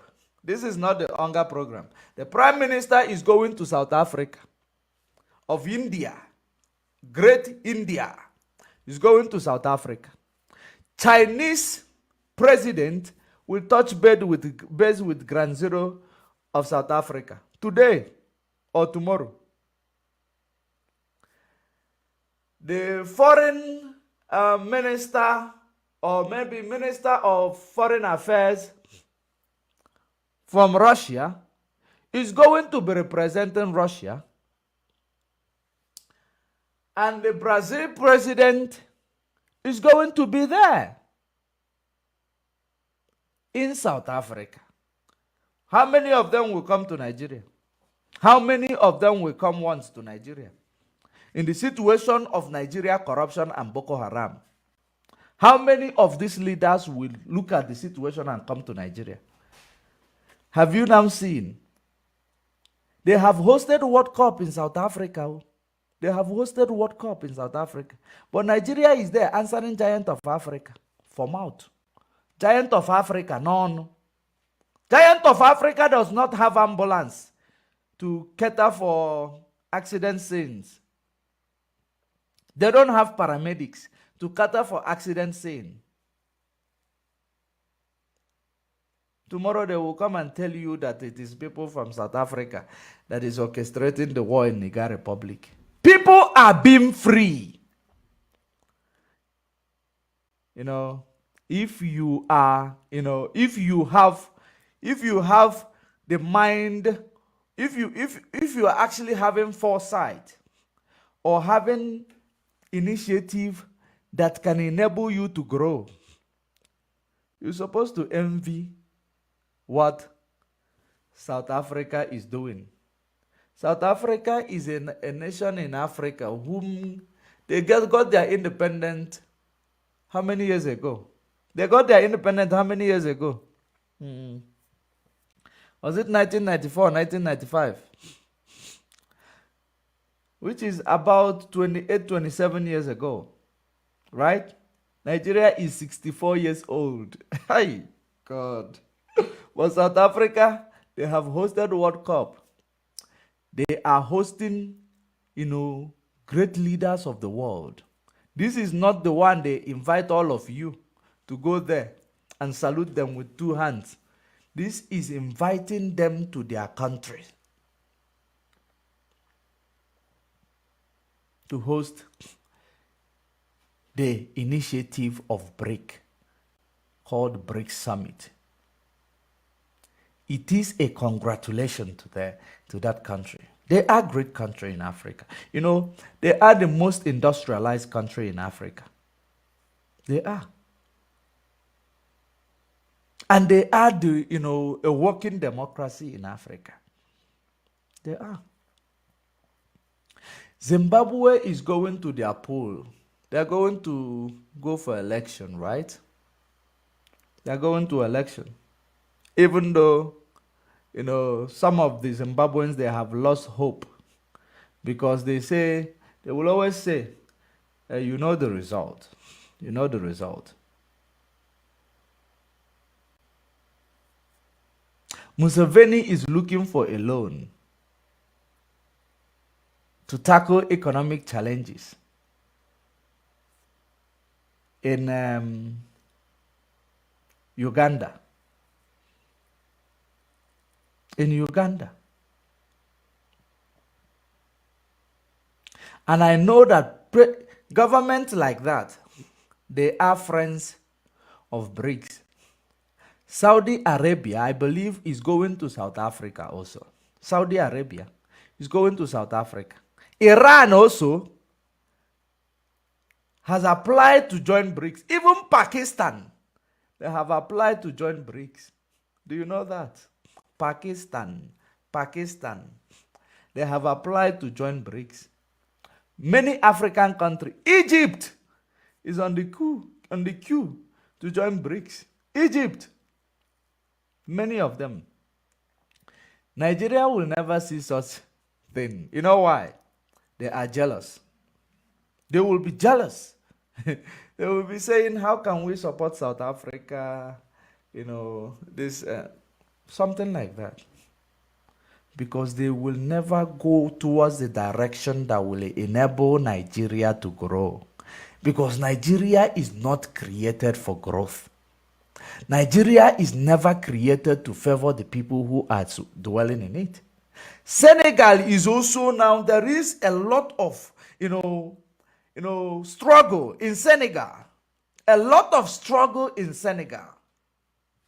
Because I believe the present administration is actually intimidating others. Just like even in Zimbabwe, the present administration is intimidating others. Suppressing media. These are African countries. What is happening there? You find out that, there is something that is fundamentally wrong with the status quo, where all these leaders are sitting on. Something is wrong. There is no place in Africa that you will hear good news straight ahead. It is always bad news.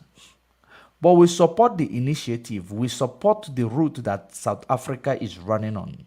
They are actually, they are doing something. They are exploring something that is actually going to be beneficial. But what we are advising every African countries that are actually, going to be part of BRICS, it is know what you want. Don't wait to be given. Bring something on the table and go through your foreign policy. Do not engage emotionally. Make sure you know what you want that will favor your people, not what will favor you as a president or as a head of state. Because if you look at China, India, Brazil, they are also going to look for what is going to be good in their foreign policy. What will work for them? So you should make sure you know what will work for you. Very, very important. And we know it will take time to adjust. But we are big fans of BRICS because we know the people. We understand the type of people who are there.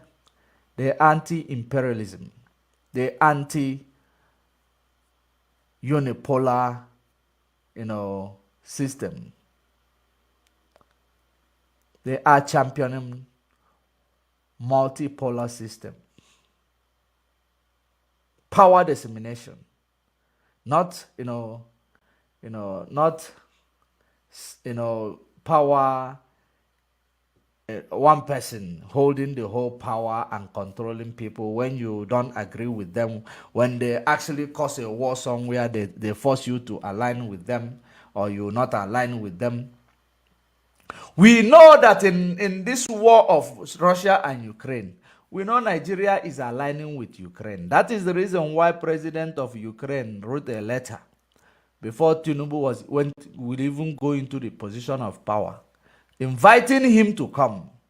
We know Nigeria took a stance, which is a bad business for their foreign policy. We know, I remember vividly when Buhari was talking about it, condemning Russia. Buhari, it's a bad business for their foreign policy. Because when you are actually, you don't take a stand, it means that it is part of freedom. These people cannot push you to take a stand. You can do business with Russia, you can do business with Ukraine, but when you take a stand, it means that you have actually, killed one side of where you can actually do business. And we know Nigeria took a stand and supported Ukraine because they were forced by the master to do so. I am not against Ukraine, I am not against Russia. But I cannot be forced to hate somebody whom I don't find anything wrong with, or maybe whom I know I am benefiting something from. I cannot be forced. When Africa recognize and understand that their power of vote cannot be actually questioned. If you want to vote, you know whom you are voting for. You cannot be prejudiced against, or because you have voted or made a decision that is going to work in line with your foreign policy. But Nigeria does not think about that. Once where Britain and America, vote is where they vote. And that is the reason why when they go to war, they get you to align with them. They call it world war.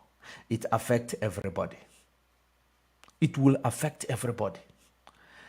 The path to freedom is this non-alignment. You cannot say, no, I agree with you or I disagree with you. You make decisions based on your foreign policy. That is the politics. And that is the way. That is the way a good government that actually put the interest of their own country first will do. Not somebody will be dictating for you. Hey, you should align with these people, and because NATO is with these people, you must be with these people. No, you are a puppy. You are a puppet. When you listen and align, forgetting that Nigeria is forgetting now that Russia supplied them weapons when they were killing us in 1967. Nigeria has forgotten, because Nigeria is a very, very, what do I call them? Ungrateful. Britain made Russia to supply Nigeria weapons, military artilleries, to kill us in 1967. People who know history will know. But today they were forced to do alignment with the Ukraine. They call it solidarity. Solidarity. So, it is very, very important for our people to understand that for freedom of Africa to occur, we need to know what we want and we stand by it. And you, as a leader, you are not knowing what you want because it is what will favor your selfish aggrandizement or your selfish interest. It is going to be what will favor the nation where you are called a leader, who choose you to represent them in the upper echelon. These are the things you need to consider, not yourself.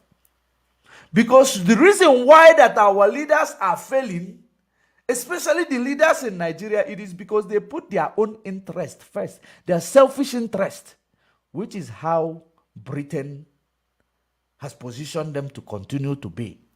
It will never change because democracy is expensive, that It is these international bodies that are going to fund the campaign to, get people to, rally with you so that when they rig election, they will say you have millions of people following you. Did you see the crowd that came to Enugu when Tinubu came there? Did you see the crowd that came to Abuja when Tinubu came there? It is all about luring the crowd. After luring the crowd, the selection process takes place. That's exactly what happens. Ebidokoba makande jelu to vote nande jaro. After the election, if it was selection. That's exactly what's going on. That our people basically need to wake up from their slumber and understand one simple fact, that Nigeria is not for you and can never be. Nigeria is not for you and can never be. Because if it is for you, it will be looking for something that will be beneficial to you. The justice system will be standing on the side of the innocent and ordinary people, making sure that nobody's right is violated, regardless of the circumstances. In this 21st century, they are still quoting a law that happened during the time of colonialism. Is that not bizarre? It is ironic. Just to delay justice to prevail, because they know there is no country that is actually, there is no country, developed country in the world where you will come to a court. Every time that you are bringing a person you call criminal and you rendition them to that country, every day they are coming to a court, there is a new count charges. Anytime there is a court, there is a new count charges. It does not happen anywhere because, number one, before you issue a warrant of arrest, you will present to the court exactly the reason why this person needs to be arrested. Not every day new count charges. Every day new count charges until you did 15. Until you did 15, every day new count charges. It means that this person committed no crime. You are just formulating a perspective and calling it a charges against this person. Because if he committed a crime, you must have collected all the evidence and pile it up and present to the court. Not every day new count charges, because to tell you that Nigeria is not working for anybody, it will never work. It is a zoo that you are dwelling in. It does not do things like the way other nations are doing their own thing. That's why you will find somebody, once a law causing on Araman, you will find somebody have the audacity and the right to come and tell me, because you are living in a free country. That's why you are coming here to speak. A person telling me because I am living in a free country. So he is actually happy that he is living in a country where he does not have right to speak. But he calls himself a citizen of that country. Is that not sickness? When we talk, you will hate me because I am talking the truth. You wish to come even from the phone where you are watching me. I wish I can get my hands to this guy. I wish I can get my hands to this guy to destroy him. You can't. You cannot. I am in a free country. I am in a free country. You are in a zoo. That's it. You cannot. The only thing I will never violate is lying against Nigeria or lying against anybody, regardless of the circumstances. That is the only thing I will not do, while I know that I have freedom to do what I am doing. The most important thing is that it is time for Africa to be free.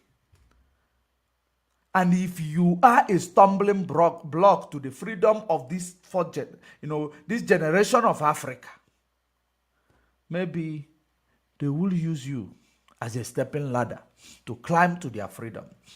It is time. Biafra must be free. Biafra must be free. There is no two ways about it. It is our time now to shine.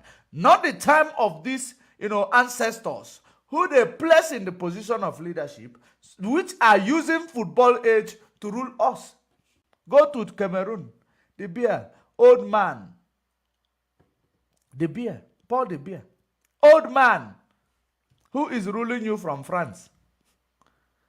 Is that the type of people who are going to take us to, benefit from fourth and fifth industrial revolution? Is it the type of people? People who have a colonized mindset that they will never think of anything new. 40 years he has been in position of power. 40 good years he has been in position of power.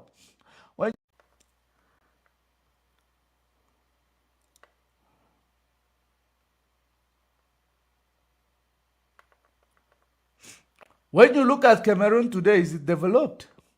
It is not. Sorry for that. My time was up, so I had to reconnect quickly. It is not developed. There is still presence of French there. In the whole of West African region, French has been racketeering the whole of West African region, holding them on ransom. Paul the Bear made it easy for them by going and living with them while being president in West Africa. It is a problem. It is a problem in Africa. And it is time for us to be free.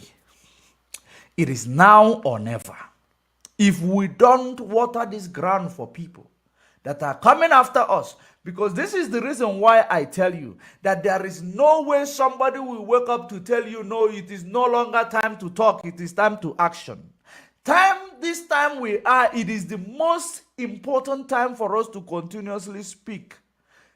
Getting our people ready. It took them so many years to get them to this situation, situation they have found themselves.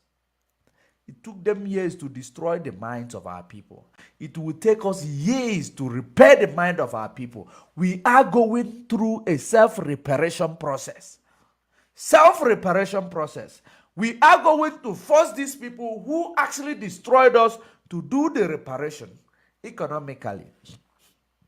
Because by the time we stop them from embezzling our resources, taking our raw materials, instead of bringing these machineries and bringing these factories to employ our people and for them to get exposed to this to this type of industries that are actually refining and making finished product of our raw materials, we are going nowhere.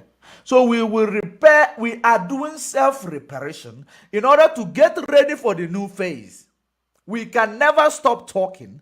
It is actually time to bump up or to ramp up the talking. So anybody who will come and tell you it is no longer time to speak, it is time for action, tell that person he should keep quiet, he's a criminal. How would you know what is to come?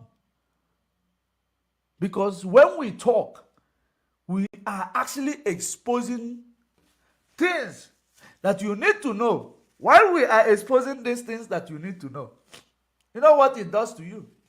There are ground forces that are going to be picking it up, waiting for the day they will march.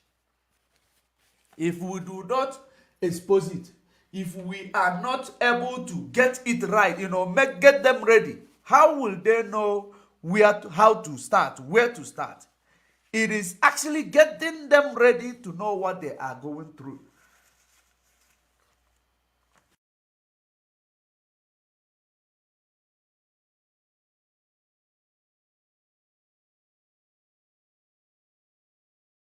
Getting them to know exactly what they are up against. Once we get them to know what they are up against, they will know which route they are going to follow. But if you say, no, we have been talking, it is no longer time to talk, how are you going to get your truth? Do you know how we got colonized? It is through our parents, through the type of advices they gave us.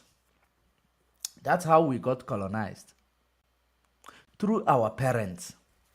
Because this generation, we did not witness colonialism. Is there any of you? Is there anybody that is alive now that witnessed colonialism? No, you did not. It is through your parents and your government. Those are the three people they used to colonize you: school, parents, and government. That is the agents of neocolonialism, the tool of neocolonialism. Parents, school, and government. And the people who makes it worse is the government. Because the government has the right to change a policy that is in your school. Because today now we are now prioritizing the English language in our schools, making it a subject that is, they are making it a necessary subject that you should know before you even pass your before you matriculate. You must have English language, eh? You must pass it with distinction before you will actually get to matriculate. English language, British language, and the US language. You must get it right before you matriculate. Why? Before you do your matriculation. Why? Before you get to university. Why? Why must I learn the language of another country before I will pass my, result to come out from secondary school? Don't you see the delay there? Had it been you don't need to learn anybody's language, the only thing your teacher needed to do for you is to make sure, because your physics is going to be translated in your mother tongue, which will enable you to familiarize it very fast. Because your mother tongue you speak every day, it is actually, anything written in that mother tongue. So many of us cannot even read our languages because English was prioritized over our languages. Our languages is not necessity, but English is necessity. Science and technology is not necessity. English is necessity. Biology is not necessity. English is necessity. Physics and chemistry is not necessity. English is necessity. Anybody that is telling you that is actually going to, is destroying you. That is the reason why the government is the primary tool they have used to colonize and destroy our mind and our system, our state of mind, and our system of education, because they have right to change this. ECOWAS, they call you, what do you call the exams you take? You call it senior WAEC. You call it senior WAEC, right? Which is for ECOWAS. ECOWAS is senior WAEC. And some other people, they call it matriculation. Now, since ECOWAS started answering ECOWAS, they have never find it important to come together to say every book, both physics, both chemistry, both mathematics, both anything, biology, geography, will be translated in our language, in our mother tongue, so that we do not spend more time learning English first. Now, by the time you have learned English, some of you, while learning English, you will be carried away, only learning and cramming vocabularies in English, which will not allow you now to understand your physics and chemistry, because all you know is vocabulary, how to conjure and conjoin, how to know your noun, verb, pronoun, adjective, qualify. That is only thing you will be learning, instead of now focusing your attention on your physics and chemistry, biology and the geography, for you to understand. Because when you do physics and chemistry, it takes you exactly, you will know how to do all these engineering works and all that. When you do biology, it has a lot of things to do with human beings and medical aspect of human life as well. When you do go to geography, you will know how to measure your altitude, how to know your geographical locations. You will know how to read your weather report. You will know how to know from something like your kilometers, east, where is west, where is north. You will never get lost, because when you know these things, you will never get lost. But because you are learning English and prioritizing it, it is very, very difficult for you, after taking your time learning English, a necessity, and now you have to use English to translate physics and chemistry. When you come into the mathematics aspect of physics and chemistry, plus the English that is you are never familiar with when you are growing up, it becomes a bizarre situation. It becomes a bizarre. That's why our people are going to school only to stay behind a computer. You go to school to come and be employed by somebody who did not go to school. You will go to school and employed by somebody who is a dropout, and they are very rich in African countries, in Nigeria. That is exactly a problem. There is a country in Africa that is actually, that actually practice, this type of system of education. I think, is it Mozambique or Angola? Is it Angola or Mozambique? If you want to go into trade, you go into trade. If you want to go into mechanic, you go into engineer, you go into engineer. I think there is, they have that type of system, but we know the limitation in Africa. But had it been that every African countries decided to translate their physics, chemistry, biology, and the geography in their mother tongue, instead of wasting time learning English first, believe you me, we were going to produce the greatest engineer, researchers, and geographers in the world. We are going to produce them in the world, the best of them. Do you know why? Because your mother tongue is like your friend. It is your friend. It is in you. So if you started learning it from school, learning you everything in it, when Chinese goes to any world representation or Russia, they need to bring them an interpreter. They must have an interpreter who will interpret what they are saying. Does it make them illiterate? The answer is no. But when you can't speak English in Africa, they call you an illiterate. If you make mistake speaking English, you become automatically an illiterate. That is our limitation. If we are to survive, if we are to do good, we must do away with such mindset. English is not our tongue. English is not our language and can never be. So let me pick up this thing of one of this topic again. Let me pick up one of this topic, Dangote. Let me talk about Dangote within, or should we talk about it tomorrow? Okay, let's talk about P2B and Atiku. Then we will come back tomorrow. We discuss Dangote and the UK and the refugee. Now, it is very, very important for you to understand, and we are going to, because like we say always, we are following the trajectories.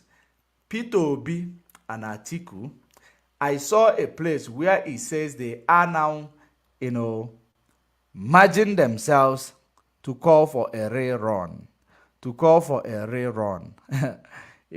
One thing that I need to advise people, I need to advise them, it is, going for a rerun of election, which was something that Chief Justice CGN, right, Chief Justice of Nigeria, said, allegedly said, saying that you want to emerge with APC to go for a rerun.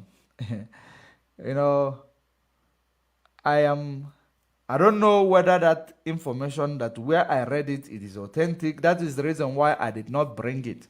But we will investigate to see how authentic it is. Because if you look at from the beginning of this election tribunal, you will understand that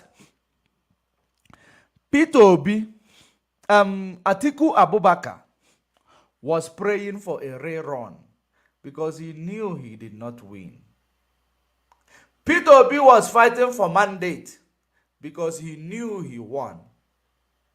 So when two of them are talking about Peter Obi, Atiku, and Kwankwaso, is it Kwankwaso, right?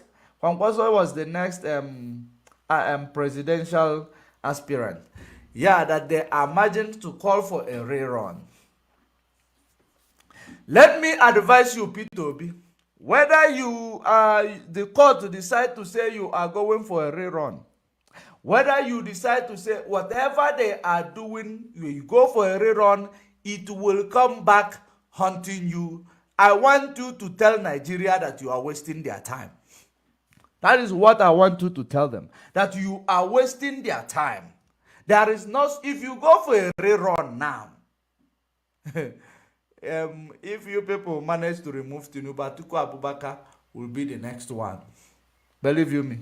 If you manage to remove Tinubu now, Atiku Abubakar will be the next one, and I don't think you will be wasting Nigeria time going to court again, because it is all about Fulani.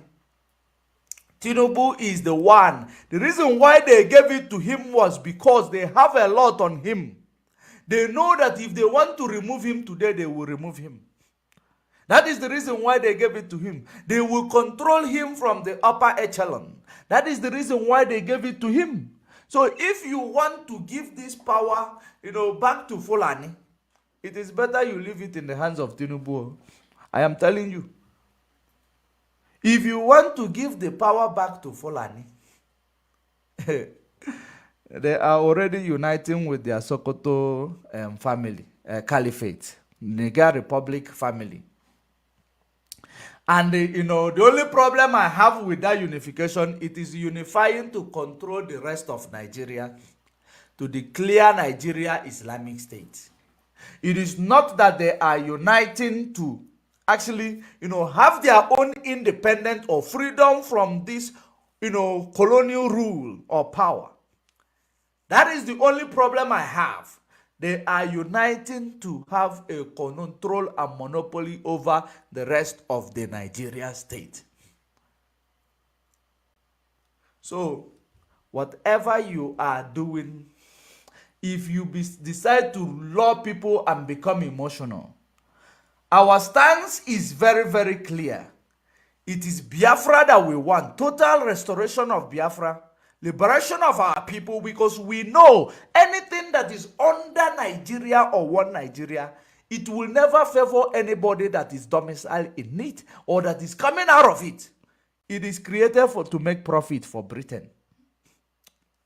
And even US are involved now. Because they paid $13 billion just to put a pipeline from Warri, Biafra land, to Europe. Have you now seen that everything they are doing is for their profit? If you want to waste these people who are following you as obedient, forgetting what they're supposed to do to help themselves, instead of wasting their time, tell them the truth, Peter Obi. Tell them the truth.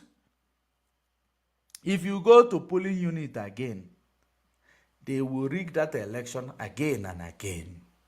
And if you manage to rig it into the hands of Fulani, Nigeria is gone.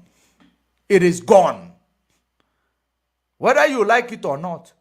If Fulanis were able to use an imposter to rule Nigeria for 5 years, If they were able to rule Nigeria for 5 years with an imposter that masqueraded himself for 5 years or 6 years, like as Buhari, and none of you said anything, including you, Peter Obi, you didn't say anything.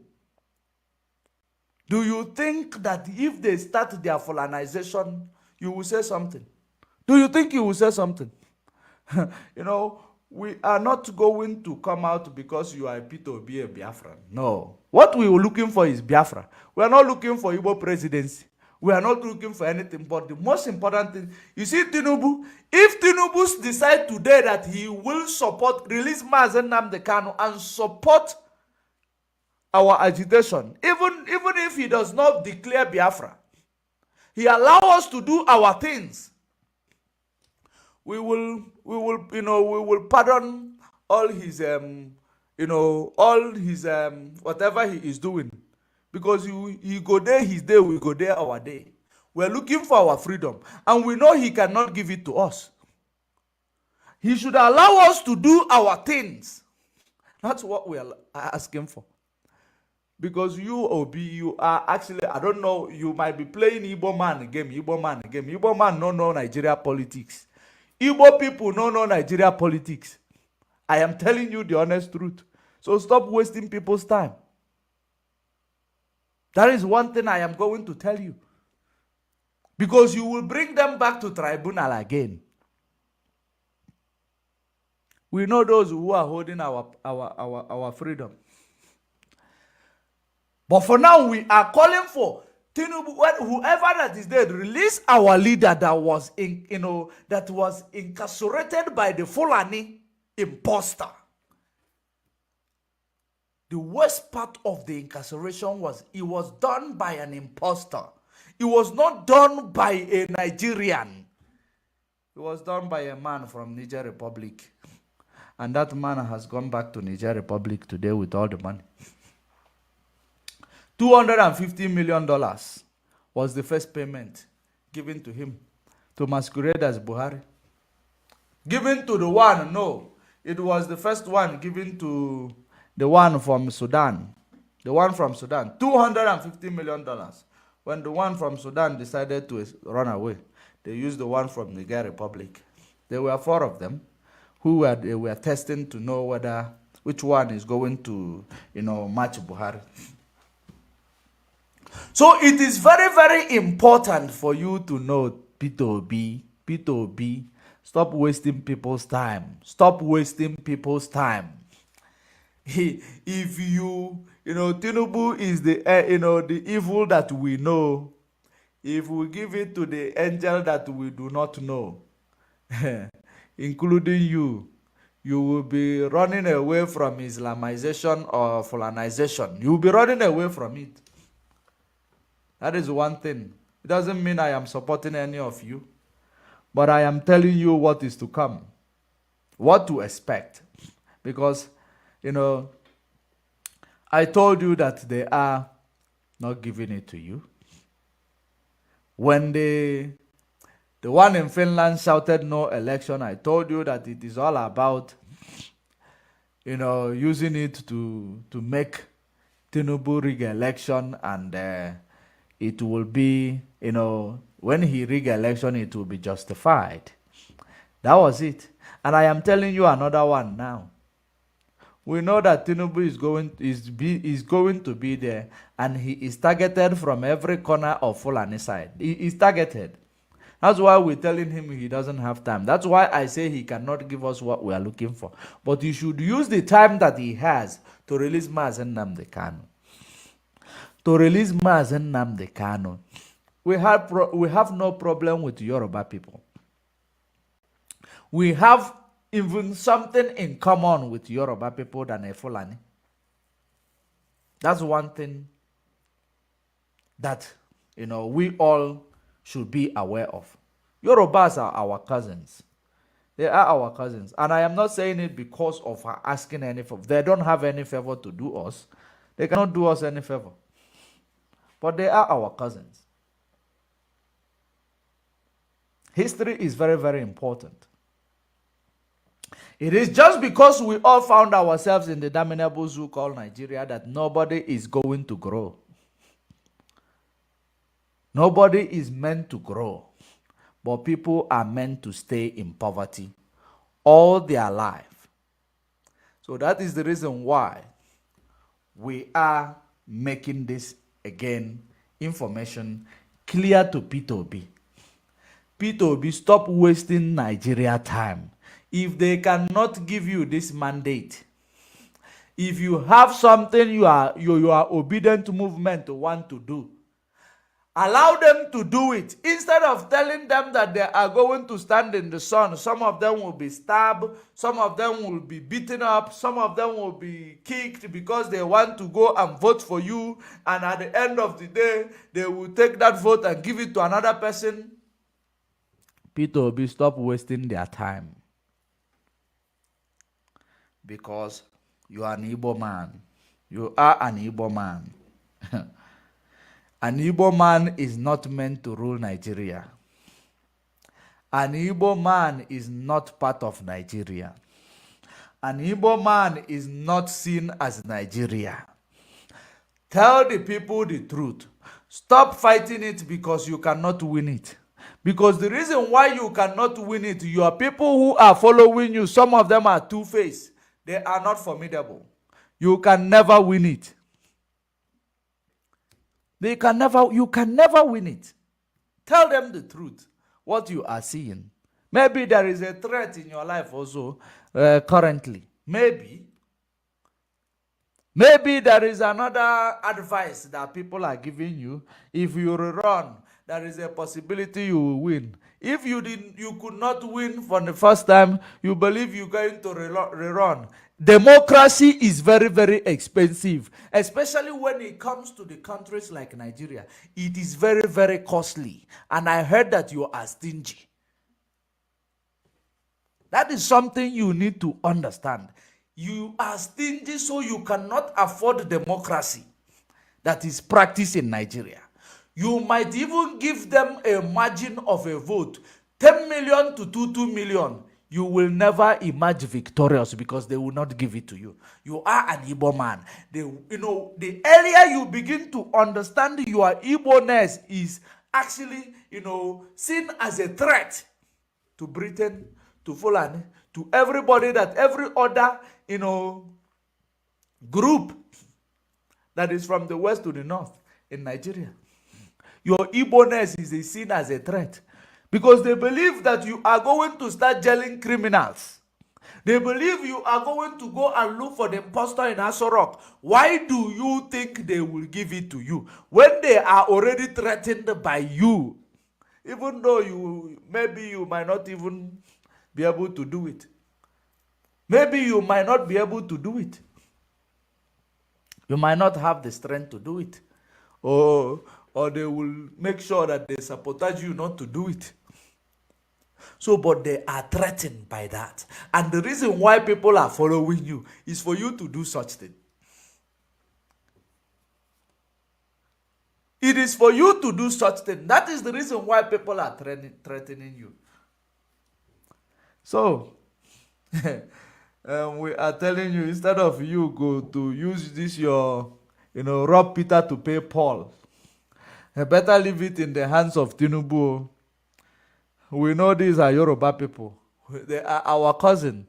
We still have something closer in common than any other person. So we have no problem with Yoruba race. They are our cousin. But we have problem with those people who are political bigots, who have criminal minded among them, believing because they are being given small money, it is our turn. And therefore, we cannot fight for ordinary people because maybe you are benefiting from the, administration that is not allowing any other person to grow. Selfishly, you are now creating problem amongst us.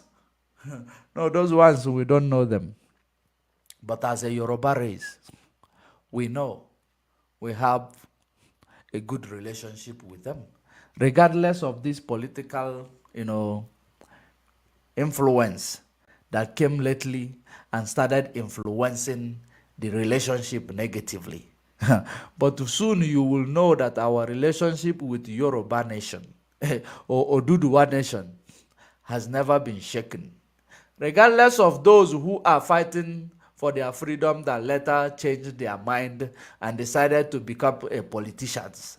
Some of them are doing politicians underground. We know all of them. But our relationship and our love for our cousin Yoruba people, it has never changed and will never change.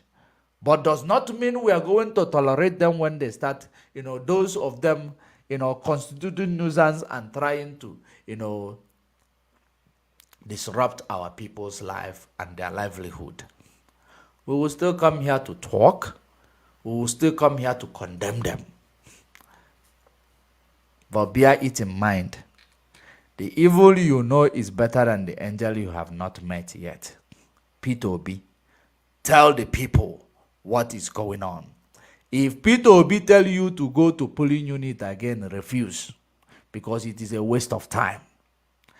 Because he needs to understand and appreciate the fact that we have told him everything that he needs to know about Nigeria. And in the same thing, that is, we are telling all the Igbo people that are in politics, Nigeria is not for you.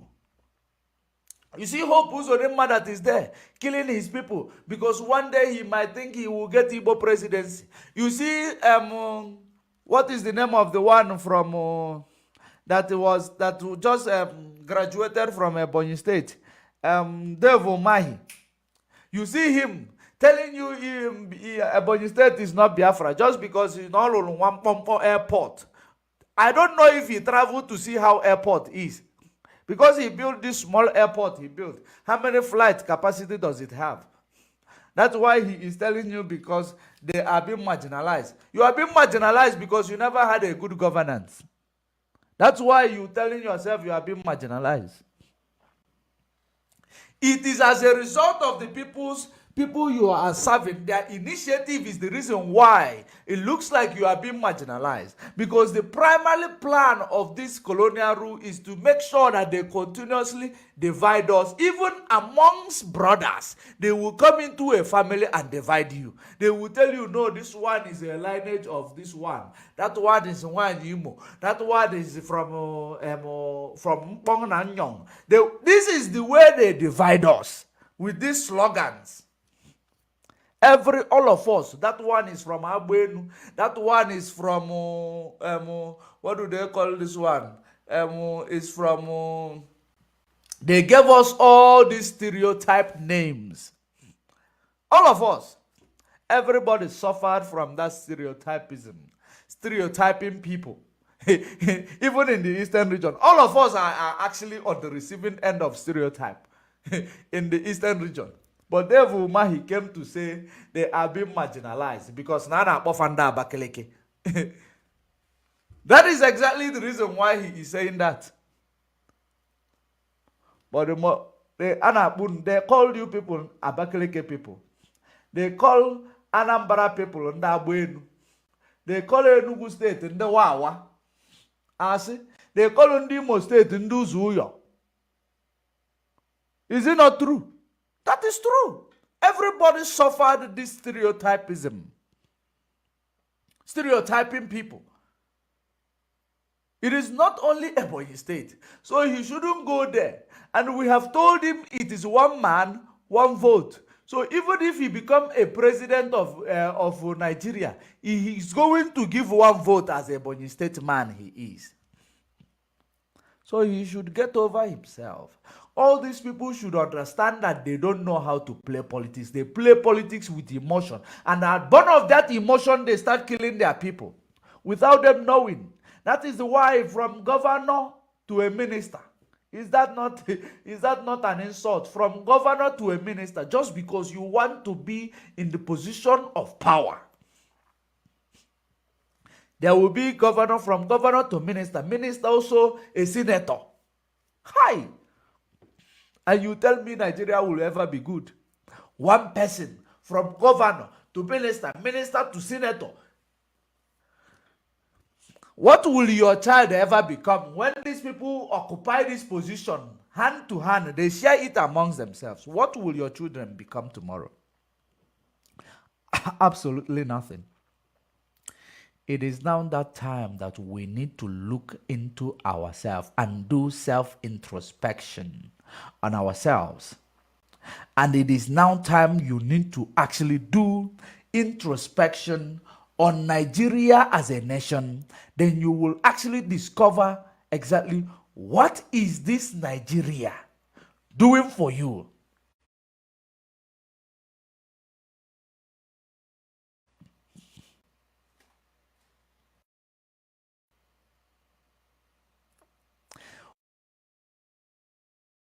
What has it done for you? I want you to do this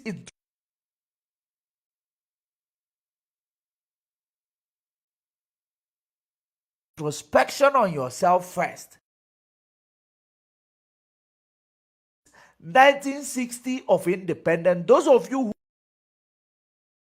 on yourself and the Nigeria that you call your country, did they ever, is there anything Nigeria ever did for you?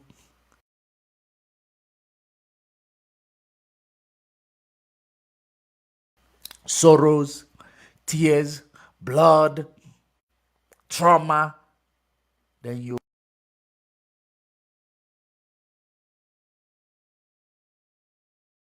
fact that Nigeria would, because there is a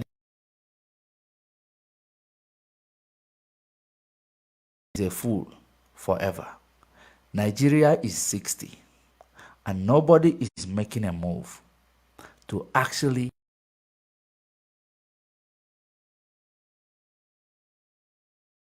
they are going deep and deep to champion the status quo. What do you think?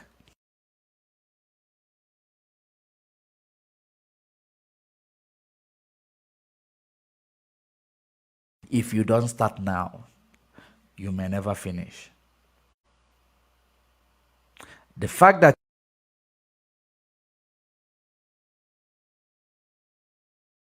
on the energy and the trajectory you are going to use to actually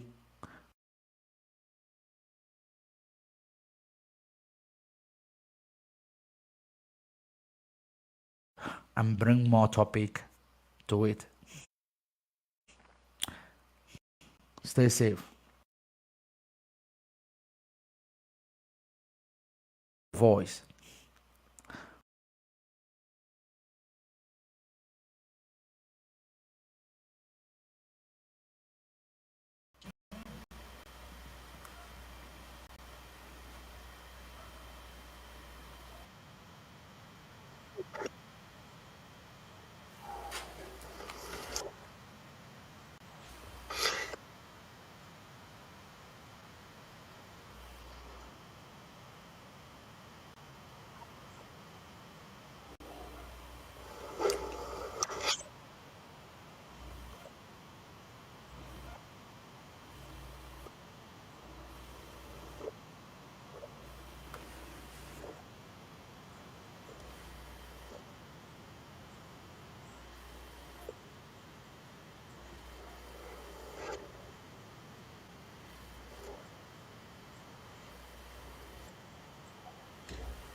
Hola, good, all right, good evening, good morning, good afternoon.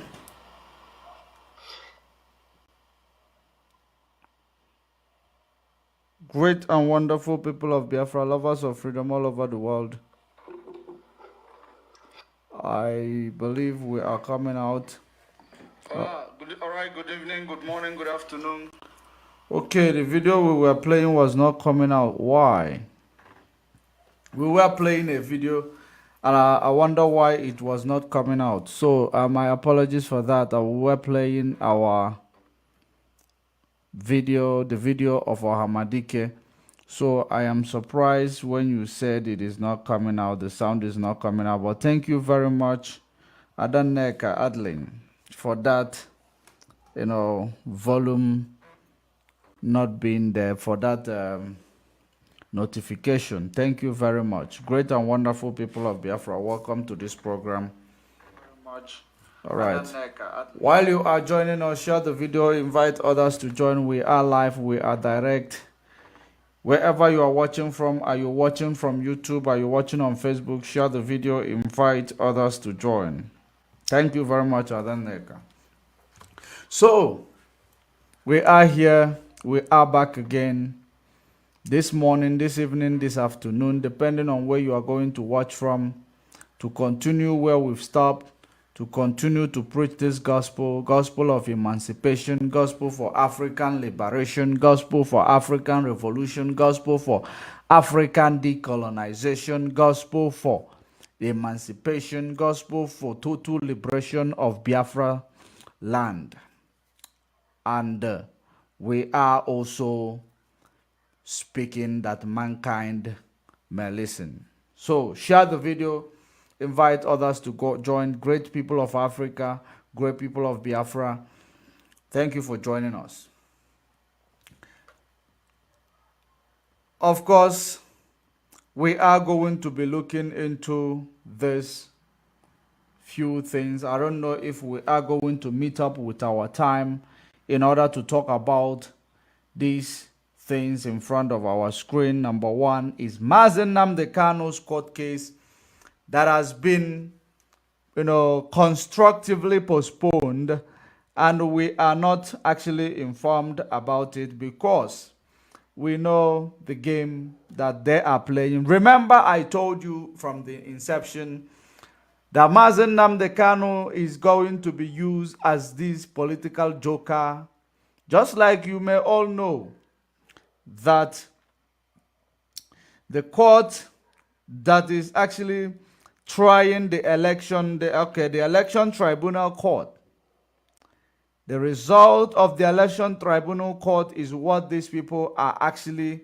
they want to play a joker between that result and Mazen Nnamdi Kanu's case. I said it before, and if you are actually looking at what they are doing right now, you will know that what they are doing is actually, they are deliberately doing it. I am going to read an article from IPOB Media Publicity Secretary. I'm going to read that article, and of course, you know that constructively they have actually, shifted the case of Mazen Nnamdi Kanu, which is supposed to take place on the 14th of September.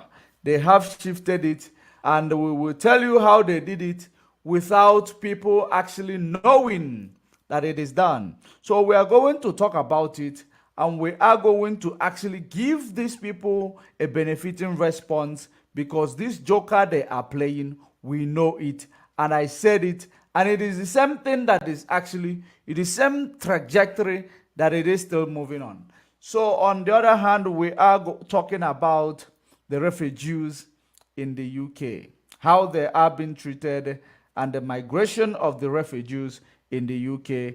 And now we are also going to talk about the indictment of Dangote. Although you people must have seen it or heard it from Mazen Nnamdi Kanu when he told you that, do you think somebody will become a billionaire and the richest man by selling rice and cement? Or, it is actually part of it. You have seen there is a petition that is in the table of Tinubu about Dangote. So we're going to read out that petition and the content of that petition to see, and we will now watch to see how Mr. President will handle it. On the other hand is Tinubu, Atiku Abubakar and the Peter Obi. The reason why I brought this pair here also is about the upcoming, election tribunal, which I saw something like they are calling for rerun. That both of them now they have joined hand calling for a rerun. I'm not sure if that is the truth, if it is a reliable source, but if it is, we're going to give them a response whether it is going to be or not. We're going to actually talk about it. And there is something I did not bring here, just like you all are aware of, which time Mazen Nnamdi Kanu's court case is actually nearing. The Nigeria state and their parallel group that they have actually established to continuously to use the name of Mazen Nnamdi Kanu to commit their atrocities. Of course, you know what they normally do. Each time Mazen Nnamdi Kanu's court case is coming up, they will start, setting up, a movie. They will start setting up a drama scene in order to show an impression that, Mazen Nnamdi Kanu's people are the ones doing all this nonsense. It is very, very imperative that whoever that is getting themselves involved with, all these atrocities against Mazen Nnamdi Kanu, with an intent for Mazen Nnamdi Kanu not to be released, we are watching you and we know where that, drama is coming from. There is a drama that has been staged somewhere, somehow, that, with an intention to make sure that they do not release Mazen Nnamdi Kanu, or to flare up ethnicity unrest. So, that intention that they have started planning from Asaredo Kubo to the Ekperima in Finland, both of them, we know what their intentions are. This time around, they have changed their strategies, they have changed their tactics. We know them and we are watching them. And we want to make it very clear that everything they are doing will never stop the release of Ohamadike, one of Biafra land. If they want, they must call Hollywood. If they want, they should call Nollywood. If they want, they should actually call Bollywood. And they stage up a drama in the name to tarnish the image of Mazen Nnamdi Kanu-led struggle. It does not matter. Because the truth of the matter is, the whole world have seen, the whole world has identified that IPOB is a peaceful movement, and there is nothing that will change that until otherwise. Because we know under the leadership of Mazen Nnamdi Kanu, we've been peaceful, and that is the reason why we are still here. Does not mean that we will not explore every other strategy when the time comes, because for now we are exploring every peaceful means, because as an agwana ajubu before low and that is the reason why we are actually exploring every peaceful means possible to achieve our goal. But those who are using our name, those who are using the name of Igbo people, those who are trying to flare up ethnicity situation, we are warning all of you. You are not Igbo people. You are not Biafrans. And you are not connected to what we are doing. whoever that is using you, tell those people that your drama is actually, not professional. Very, very important. I thought I might actually, bring it up this way because they have started staging up a drama. We are waiting for them to start releasing their drama. And I want you to understand the trajectories. Each time Mazen Nnamdi Kanu's court case is nearing, they start their drama. But we will deal with them. We will deal with them amicably. So, great and wonderful people of Biafra, great people of Africa, we are here once again to expose and analyze some of the things that are occurring. Of course, we know and we are still waiting for response of ECOWAS to Niger Republic, as Niger Republic have actually declared their stance that they are not going to relinquish power until 3 years. And of course, you know that there is a serious revolution that is ongoing in Africa, and we know very well that it all started in a West African region. And of course, while we are talking about Niger Republic, we should not forget the struggle also that is going on in Senegal. We should not also forget the struggle going on in Senegal. It is actually coming out slowly. Slowly but surely, our people are going to actually emancipate themselves. It is these people that will do it themselves. Nobody is going to do it for you wherever you are. For us to be free from these activities of this colonial rule, it is the people that are going to do it by themselves. Do not expect the stooge that you have placed in the position of leadership to do it for you. They will never do it for you. It is you that will do it for yourself. And those who have started doing it for themselves, kudos to them. And they have our support. Those who are actually still planning to do it for themselves, kudos to them. They have our support, because it is very, very important that, we realize that every day is for the thief. One day is for the owner. There is a movie that I saw that is making round on the social media today on Facebook. That movie analyzed exactly the status of black people all over the world when they are next to a white person. That movie says, tells a lot. And those type of movies are the movies we need to start abolishing.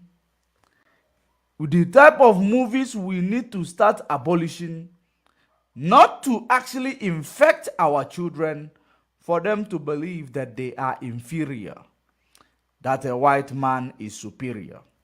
Those type of movies, and I hope, I wish I could play that movie, but the copyright of those movies, it is something that I am going to use, use a podcast in order to present it.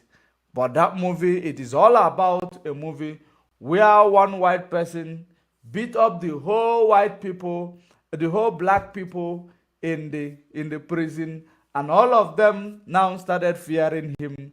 One white person beat up giant of black people all over the place in the prison, and all of them started fearing him. So, those type of things, it is a narrative that is being pushed there. I don't know why it has been that it is always a white guy that is that is the actor, what do you call it? In every movie, it is difficult for a black person to be the actor. And the second thing, or the man of the movie, second thing, if you look at Wakanda, you will understand that it is a replica of what is going on in our lives. So all these movies, we need to actually refrain our children from seeing them, because they will believe that they are inferior. That these people that are actually one person will beat up all, more than 20 people, that they are superior. There is something about them special that we do not have. It is actually what those type of movies are telling our children. And we must correct that narrative. And that is exactly the reason why I am going to do a podcast with that, one of those movies. And we are going to actually start from little to correct that impression, because there is nothing so special about any other race that black people does not have. Rather, we were the great nation. That is the reason why we were invaded. That was the reason why they had to work hard in order to colonize us. That is the reason why they had to work hard in order to work on our minds. And today, we are actually doing their bidding. But this generation has woken up and said, enough is enough, and so shall it be. So let us go on down to what we have for the day. Let us go straight to the point of what we have. What we have here. I am going to actually read from the, let me read first of all from the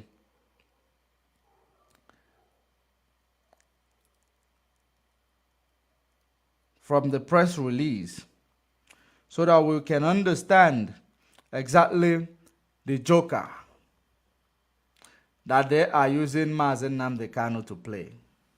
Listen attentively. Supreme Court of Nigeria using the instrumentality of adjournment to subvert the cause of justice. With the global movement, with the global family and movement of the indigenous people of Biafra, ably led by the great and indefatigable liberator Mazen Nnamdi Kanu, condemned the continuous adjournment of our leader's case by the Supreme Court of Nigeria in their effort for our leader to remain in the DSS solitary confinement in Abuja. It is with greatest disappointment and bewilderment that we receive from our leader, our leaders-led council, Prof. Mike Ozokome, San, the shocking news of the cancellation of the date earlier scheduled for the hearing of our leaders' appeal before the Supreme Court. The afterthought and the flimsy reason being that the 14th of September, which is initially scheduled date that Mazen Nnamdi Kanu supposed to, the case of Mazen Nnamdi Kanu, not Mazen Nnamdi Kanu. Remember that Mazen Nnamdi Kanu does not have any other case to answer. He is detained arbitrarily. It's just that Malami used his position as an Attorney General of Nigeria during that time when this case was actually presented. When the verdict was issued, he used his position. He actually abused his position in order to order for stay of execution, which does not make sense at all. That is the reason why the stay of execution, they actually scheduled on the 14th of September 2023, which is next month, which is less than 3 weeks now that the court sitting is supposed to take place. They are now coming with stories that the day it might not take place.